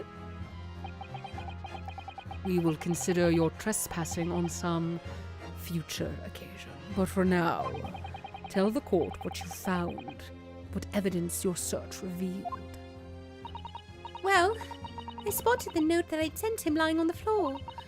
When I went to pick it up, I noticed something. One of the floorboards was loose, and underneath it, I discovered a secret hiding place. Yes, we also discovered that hiding place.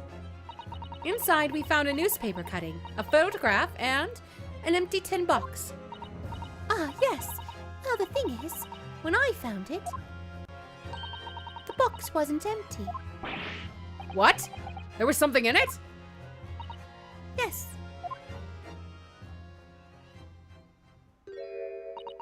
This rather nice key.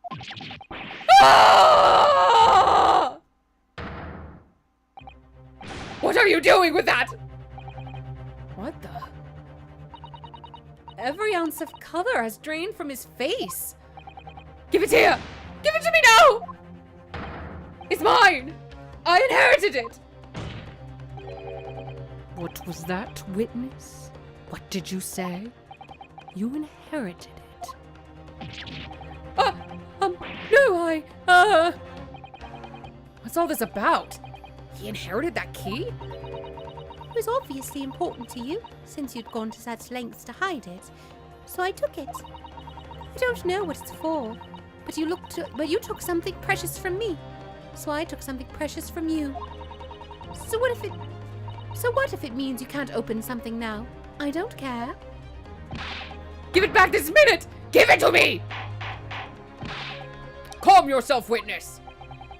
So Mr. Shamspeare has tried, and in one case succeeded, to take the life of 2 lodgers now. Yes, his motive for doing so is the key to everything that's happened. It's true that there appears to be no motive to support the accusation against Mr. Shamspeare. At first. But considering everything we now know, I think there is actually something that could explain it. What? I need to recall every piece of evidence at our disposal. Everything we've seen and heard. Because I'm sure that I just caught a glimpse of the link that runs through all of these events. In that case, counsel, I must demand that you present evidence to the court in support of your claim. What is it that can explain the motivation for Mr. Shamspeare's alleged crimes? Take that! That's an official police report, is it not? Selden file. How did you get hold of that?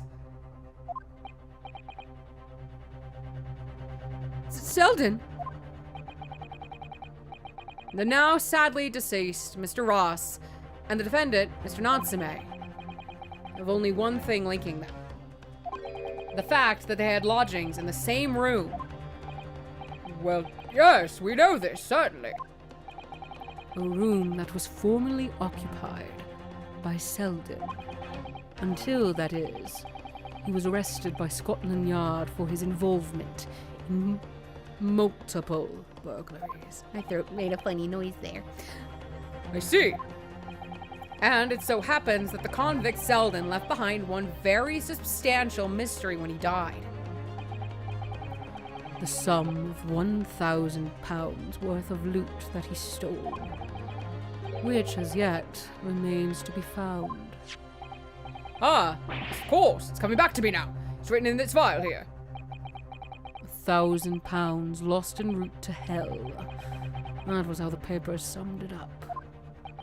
And it seems that one particular fellow inmate was with the convict in his final moments. It's not hard to imagine Selden entrusting that inmate with his most closely guarded secret, the location of the stolen loot, and perhaps a key to unlock whatever container the valuables were in. You mean this key is... Mr. Shamspeare, it was you, wasn't it? You were at the capital offender's side when he died, were you not? What are you talking about? 'Tis a false charge, I tell you, a false charge! The name of the inmate who was with Selden at his death isn't noted in this file, but a simple telegram to the prison where he died will quickly tell us how false the charge really is. But even if it's true, why would the man be so intent on killing every subsequent occupant of the convict's lodgings? There's only one explanation for that, my lord. It was in that very room that Selden hid his loot! My God. So it all comes out. Yes, and having established that, all of Mr. Shamspeare's subsequent actions start to make perfect sense. When he was let out of prison following Selden's death, he made immediately for Mr. Garadeb's lodgings in the hope of renting Selden's old room. However, the retired army man was unable to offer him the accommodation of his choice. Because Selden's old room had already been let to someone else, Mr. Duncan Ross. Which is why Mr. Shamspeare subsequently devised his ghast-based plot to kill the occupant of the room. And when he was successful, he presumably intended to inquire about switching into the newly vacant room. However, a certain jittery someone had beaten him to it. Mr. Soseki Natsume, the defendant of this case, no less. So you decided to use the ploy with the gas again, didn't you, Mr. Shamspeare? This time, to oust Mr. Natsume. All for one simple and a very avaricious, reason. To get your hands on the 1,000 pounds of loot left behind by the dead convict.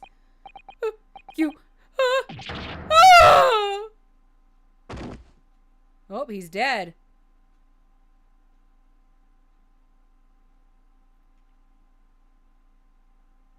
Looks like I'm gonna snuff it before they get to stretch me neck. Oh, stretch me neck. Listen, I want you to have me loot. Anything to stop the coppers getting their mitts on it. It's hiding in the room where I was lodging when they got me. Here is the key to it. Take it. Always stay one step ahead, mate. See you in hell, I guess. Shamspeare. Shamspeare.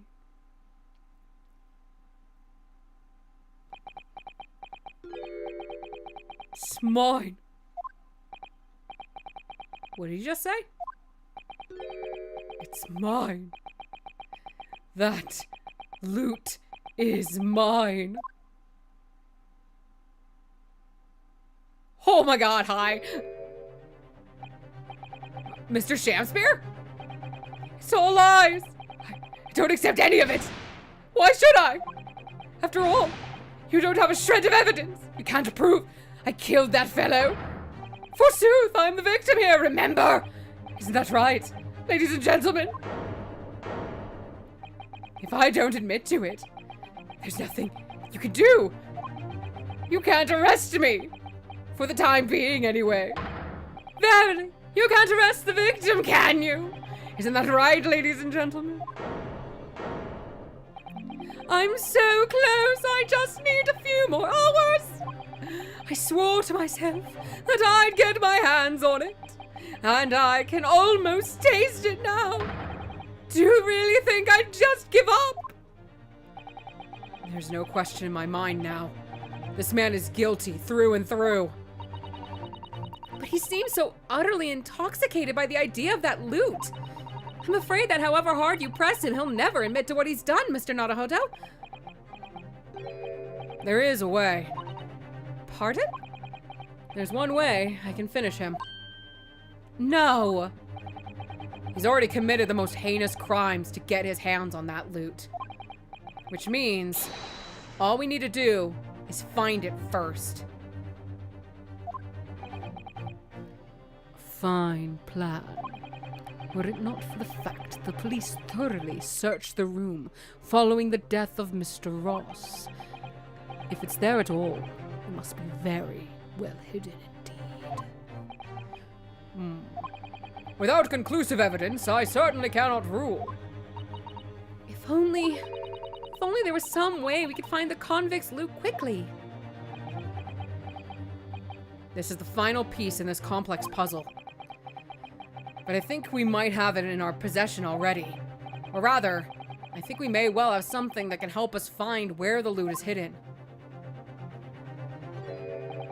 My lord. Yes, counsel? The defense would like to make a proposal about how to find the late convict's hidden loot. I believe we are already in possession of something that could give us a clue as to its whereabouts. Having a good old time there, Shamspeare? God, I love him. It's our last chance, so it has to be worth a gamble. Besides, we've used the same technique once already, and it definitely paid off then. Very well then, counsel. Let the court hear your idea. What do you propose we use in order to locate the hiding place of the deceased convict's hole? Take that! If I'm not mistaken, you ignoramus, those are Mr. Shamspeare's handprints on the wall of his lodgings. That's right, my lord. Exposed as a result of the defense's independent investigation of the scene.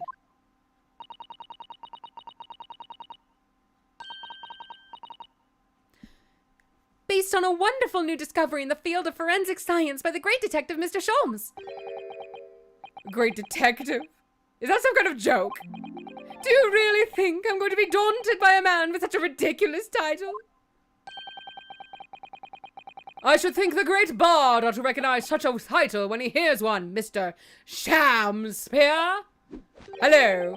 Perhaps we should compete for the honor of most ridiculous title. Ah! 'Tis Sherlock Holmes himself! What are you doing here, great detective? Your usual haunts are the filthy back streets of the capital, are they not? Ah, Mr. Reaper, it's been too long, and I see your complexion has worsened since we last met. Mr. Sholmes, he does know Lord Van Zeeks then. Well, enough to say something like that in any case. Mr. Sholmes, though you may be heralded as a great detective by the population at large, that does not give you the right to come and go in my courtroom as you see fit. If I may, my lord. Mr. Sholmes' newly developed scientific method has helped us to uncover vital clues in this case already. Clues, you say? I call them skin prints, my lord. My method identifies every location touched by an individual under scrutiny. It's the method by which we were able to ascertain this gentleman's gas pipe activities. You need only a small sample of something the individual has previously touched to make an indicator of solution. In your case, sir, I used the teacup you had been holding. Elementary. So now, Mr. Naruhodo. Yes. What am I to use as a sample to make the indicator solution this time? Thank you for offering to help, Mr. Sholmes. When the convict was arrested, he was living in what is now Soseki-san's room. We need a sample to help locate Selden's loot that's hidden in this old room. What form will the sample take?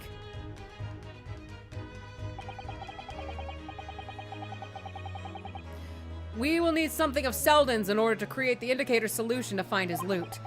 And something the convict owned happens to be in the possession of somebody listed in the court record.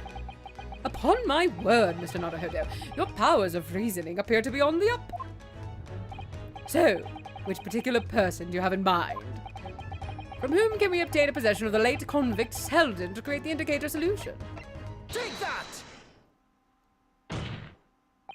Miss Green. Me? What do you want with me?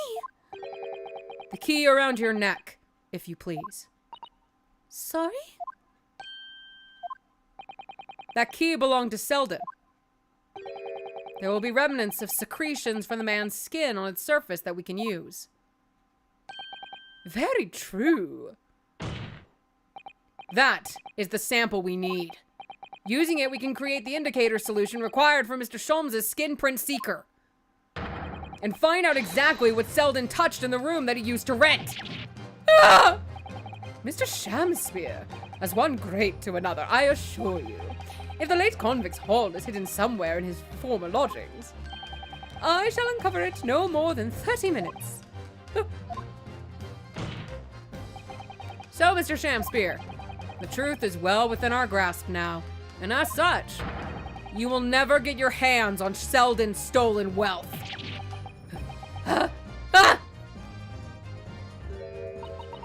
In that case, I'll gladly let Mr. Sholmes have this key. No! Give the key to me! The detective shan't have it! It's over, Mr. Shamspeare. No! No! You're out of options now. There's only one thing left for you to do. Admit your guilt! Whoa. Oh! Oh, Shamspeare! Despair! Be thy name! Who is shooting this man? Who shot this man?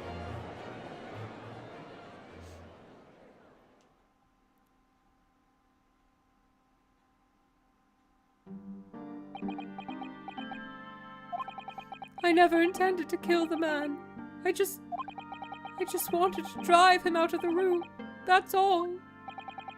So you'd have time to find the convict's haul of stolen goods? Yet after you killed the young man, you still didn't move into the room. I asked the landlord, of course. I pleaded with him, but he refused. Why? I was 3 months behind with the rent, for one thing. Mr. Garrett really has had a lot to put up with. And he had the gas repair work done immediately afterwards, putting the room out of action for a while. And then, this Japanese man swooped in at just the right moment to sign the new lease. Poor Mr. Natsume. What unfortunate timing.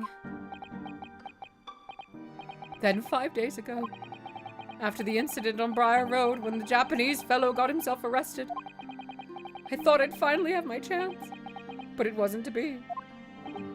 No, the scene was sealed off and guarded by the police night and day. And if I remember rightly, Mr. Sholmes spent the whole day in there reading books. I couldn't even enter the room, let alone search for the loot. Which is why, on the day Mr. Natsume was acquitted and returned to his room, you once again tried your trick of blowing air into the gas pipe that feeds the stove in his room. Unbeknownst to you, however, that action would lead you into a deadly trap.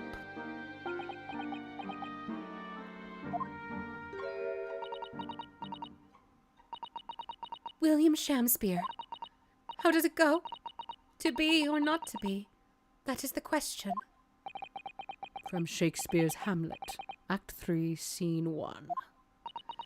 Well, let me tell you, in your case, it's not to be. That is the answer. The answer. You deserve to die for what you've done.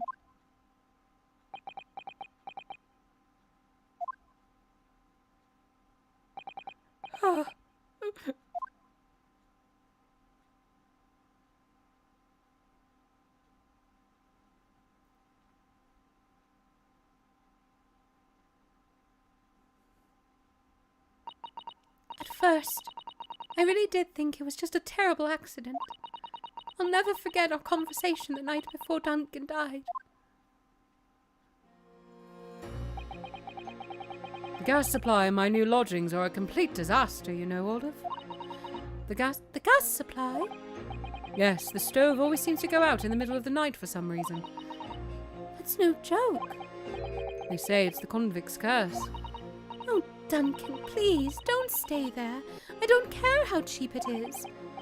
All right then, if it's that important to you, I'll start looking for a new place. There are some spare rooms in my house. Why don't you leave that horrible room tonight? No, I'd better not. We said we'd wait until we graduated before we told our parents, remember? But that was the last time we ever spoke. That very night, he fell victim to the gas. If only I'd known it was going to happen, I'd have insisted he left that horrible room that instant. But instead, all I've been left with is bitter regret. I stopped going to school, but something kept drawing me back to the house on Briar Road. I saw a stooped Eastern-looking man with a moustache coming out of the house one day when I was there. He walked up the road to Grubb's Grubbery for some food, so I followed him and sat myself down next to him. He had some watery-looking soup and started to pick a quarrel with the publican. That place is cursed, I tell you, cursed! The ghost of that convict who used to live there is trying to suffocate me! I wake up in the middle of the night, freezing to death because the stove has gone out. The room is full of gas and I can hardly breathe. Okay. Oh, well, fuck. Shit. We'll be right back. We will finish this up. I'm just going to see if I can get a controller plugged in. BRB.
As you can see, I got a new controller going.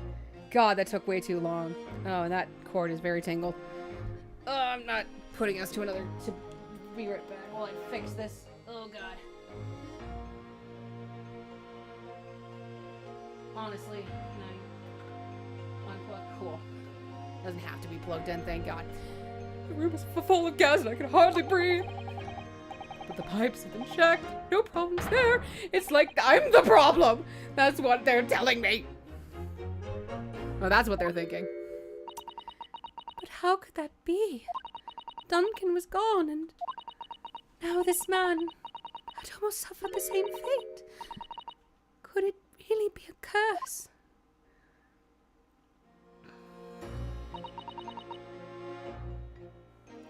Then I remembered. A rumor I'd heard about how the gas companies go around investigating the gas installations. A rumor? Ah, you mean... Yes, everybody heard the stories, it seems. And how they go around checking the pipes. How anything connected to the gas can be extinguished by blowing air into the pipework. That was when it started. A little flicker of doubt in the back of my mind. That just wouldn't go away. Was it really an accident, though?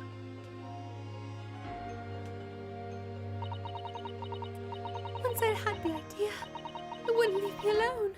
It plagued me day and night.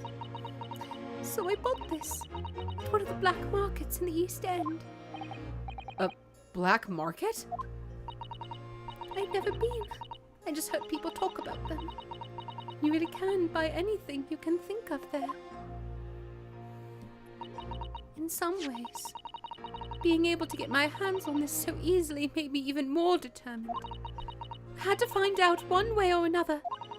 Was Duncan's death an accident? Or was it murder? And your chosen method for establishing the truth was simple, but highly effective.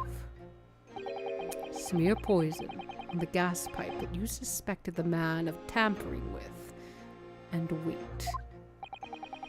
If Mr. Shamspeare was innocent, nothing would come of what you'd done.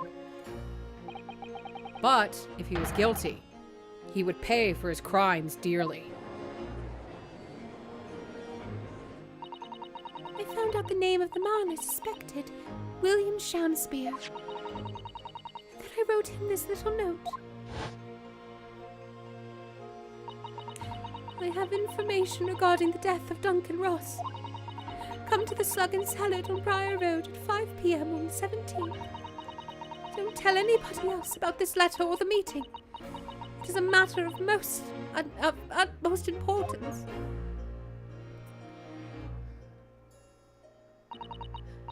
If he'd done it, I knew that would worry him enough so he'd be sure to go.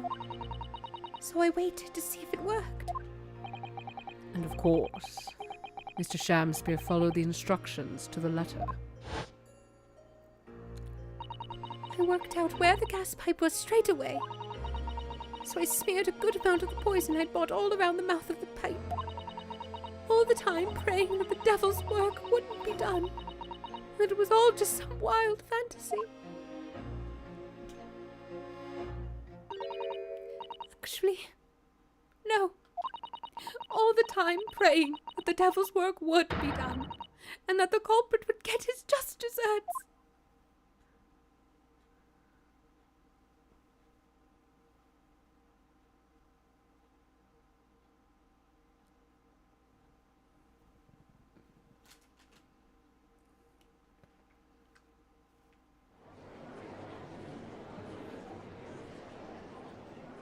Oh, this case is so sad.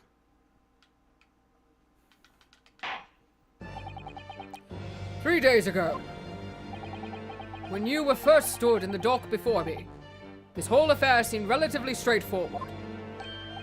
"Yes, my lord." I certainly never imagined the depths of depravity that we should subsequently find lurking behind the scenes. It has been a long road, my Nepalese friend." "Oh, yes." "And one I certainly didn't envisage walking with you." Nevertheless, together we have reached the light at the end of the tunnel, as it were. Miss Green, Yes, my lord. you will henceforth be stripped of your freedom, as punishment for the attempted murder of Mr. William Shamspeare. Yes, I know. And you, Mr. Shamspeare, you will be tried for the murder of Mr. Duncan Ross in cold blood, and the subsequent attempted murder of Mr. Soseki Natsume here present.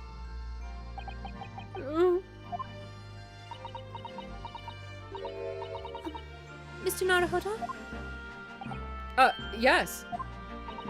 Yesterday, at the hospital, when you and your friends stopped me From ending your life by drinking what was left in the bottle, in the poison bottle? I wasn't myself. I can't even really remember what was going on through my mind. To be, or not to be, I suppose. That's a question that's so hard to answer, it seems. Well, personally, I'm glad of your being here, Miss Green. Oh, And I'd like to believe that it's a blessing Mr. Shamspeare didn't die when he ingested the poison. For your sake, at the very least.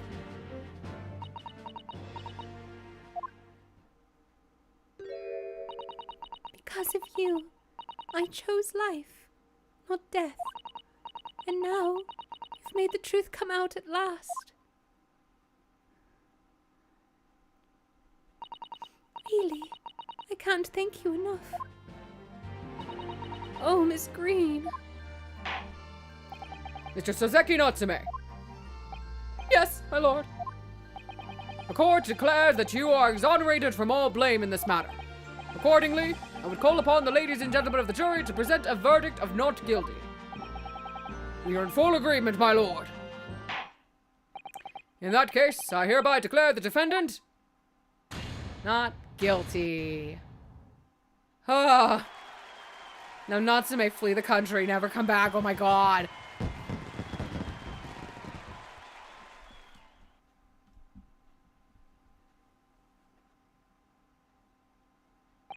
Court is adjourned.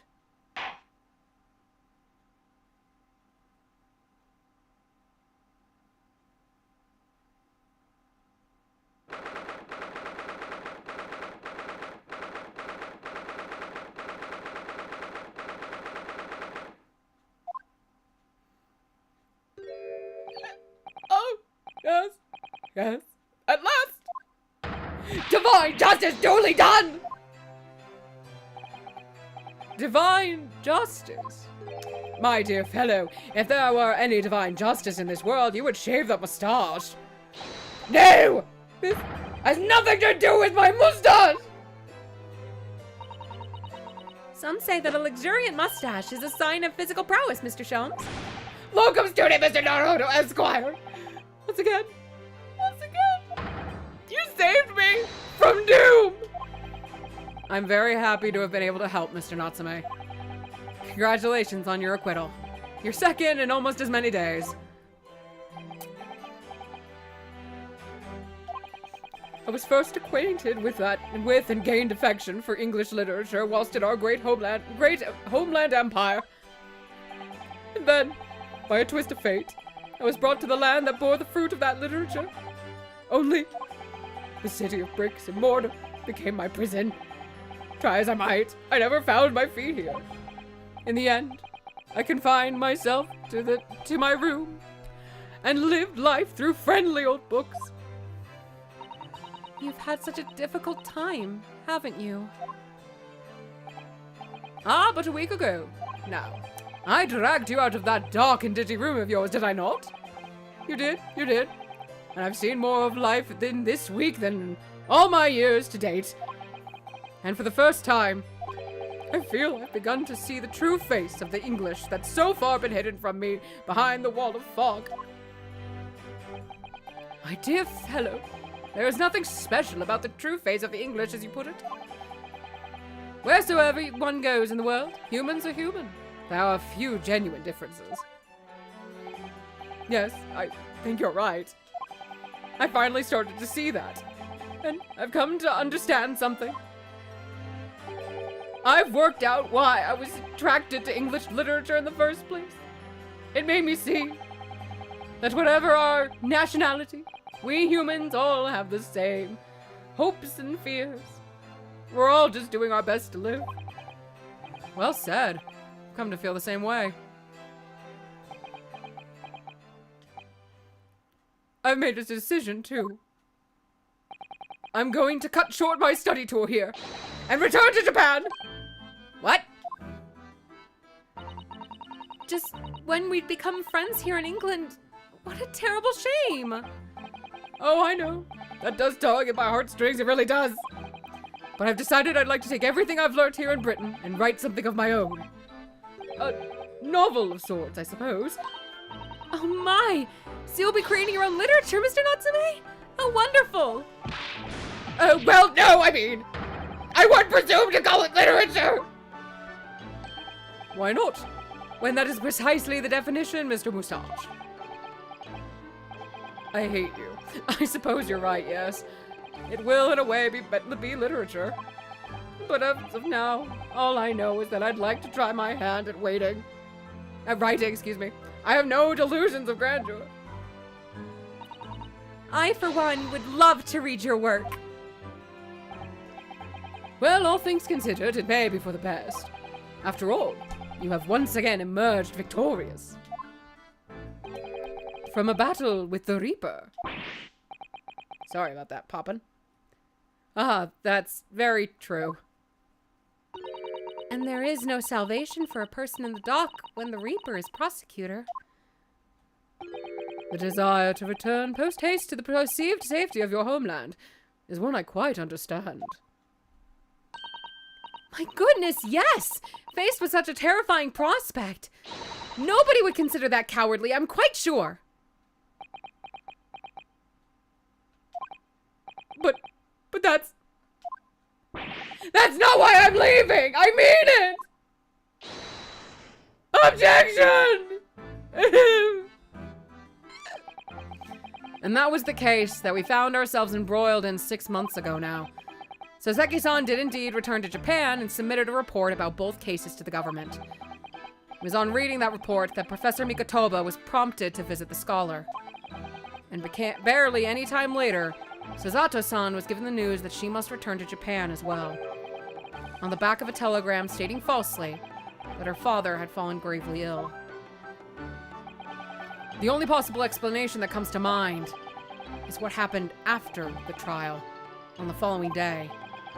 The day that we uncovered the loot hidden by the now deceased convict in his former lodgings.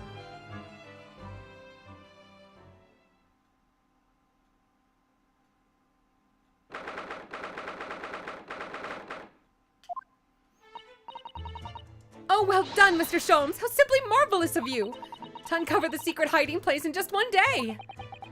Wasn't it supposed to take 30 minutes? As I believe I told you, my dear fellows, skin prints are extremely useful in such situations. Wouldn't you agree, Gregson? He's angry. Rexy's been happily munching in agreement this whole time, you know, Hurley. Happily? I think perhaps humorlessly might be closer to the truth. So, it transpires that the man fashioned a hiding place in the ceiling. And what's in it? What exactly is the loot? Let us look then, if you're ready. Let's examine the late burglar's hole. What is that?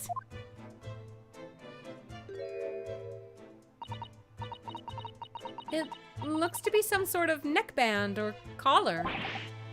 A collar? It's huge, though. Look at all the gemstones set in it. I can see why it was claimed to be worth £1,000. Perhaps I could have it as a belt. Oh, have you noticed on the inside there? There are some dark stains. You don't think they could be blood, do you? I mean, there's quite a lot of it. On second thoughts, perhaps I won't have it as a belt. Then of course there's this emblem here. A large letter B and a small crown. What does it signify, do you think? Oh, I hadn't noticed that.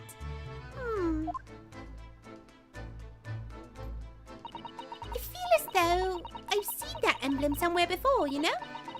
Where could it have been? That's enough of that, I think. What? What's the matter with Mr. Sholmes? All the color is drained from his face. Well, Inspector, I believe you ought to be taking this, aren't you? It could be valuable evidence, after all. Must be kept safely under lock and key. Yeah. Get your grubby hand off that, you lot, and hand it over, now! I'd never seen a collar that large before, and all those jewels certainly look to be extremely valuable. But that's not what stood out the most to me. At least, not once I noticed it. Those dark marks on the inside of the collar. Those stains. Could they really have been blood?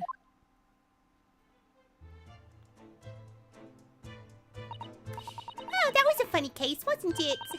But it's all buttoned up now. And you look very pleased, Iris.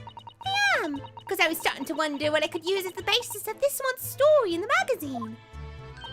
But this case would be perfect. It's been so fascinating.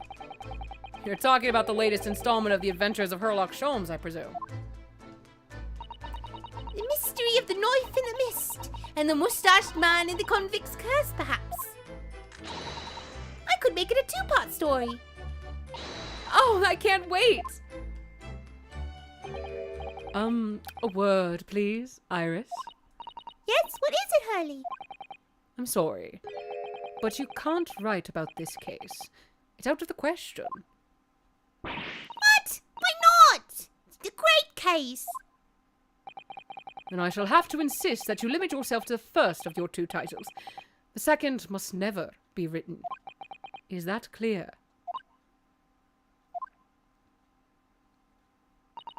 Yes.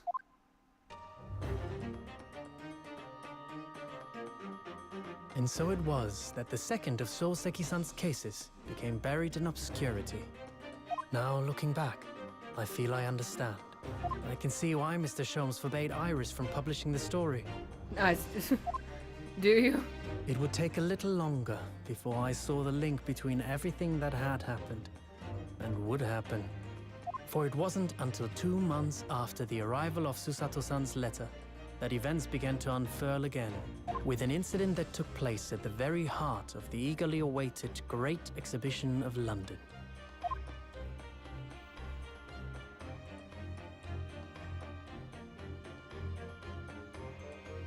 Alrighty, I will be calling it here. God, I hope... We've now officially started to reach the part of the game that I personally just don't like. It's not that it's badly written. There's just something they do that bothers me quite a bit. Which it's like, I know if you look at like some timeline stuff and what all these characters are, it's like the thing had to happen. But I hate that they did it the way they did it. We'll get more into it. I believe it's by the end of next case that we get to see it. And I can more fully talk about it. If not, it'll be after the end of case 4. But thank you, everyone, for joining me. Oh, hi, Muffin. Oh, no.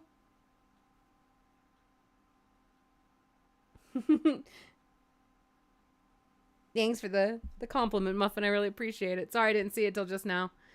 Ah. But, let's see. I may or may not stream also tomorrow. We'll see how I'm feeling. I just don't have work tomorrow. Because, it got moved to Friday. But I know we will be streaming Edgelord tomorrow night. Then Sunday will be a normal Luke stream and possibly more Edgelord, depending on our mood and what we got going on that day. Let me double check if I have work on Monday. Or not Monday, on Wednesday. That following Wednesday. Come here, calendar. Do your job. I should be able to stream normally next Wednesday. There won't be a pickup stream on Monday. I'll just be too damn tired after taking in-laws to the airport, and then I have work that night.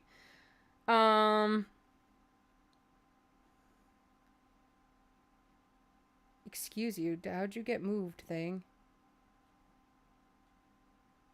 Sorry, I just noticed there was a mistake in the calendar, and I found that obnoxious. Anyways, with that, I will... Don't know when, but I'll see you guys then. Take care.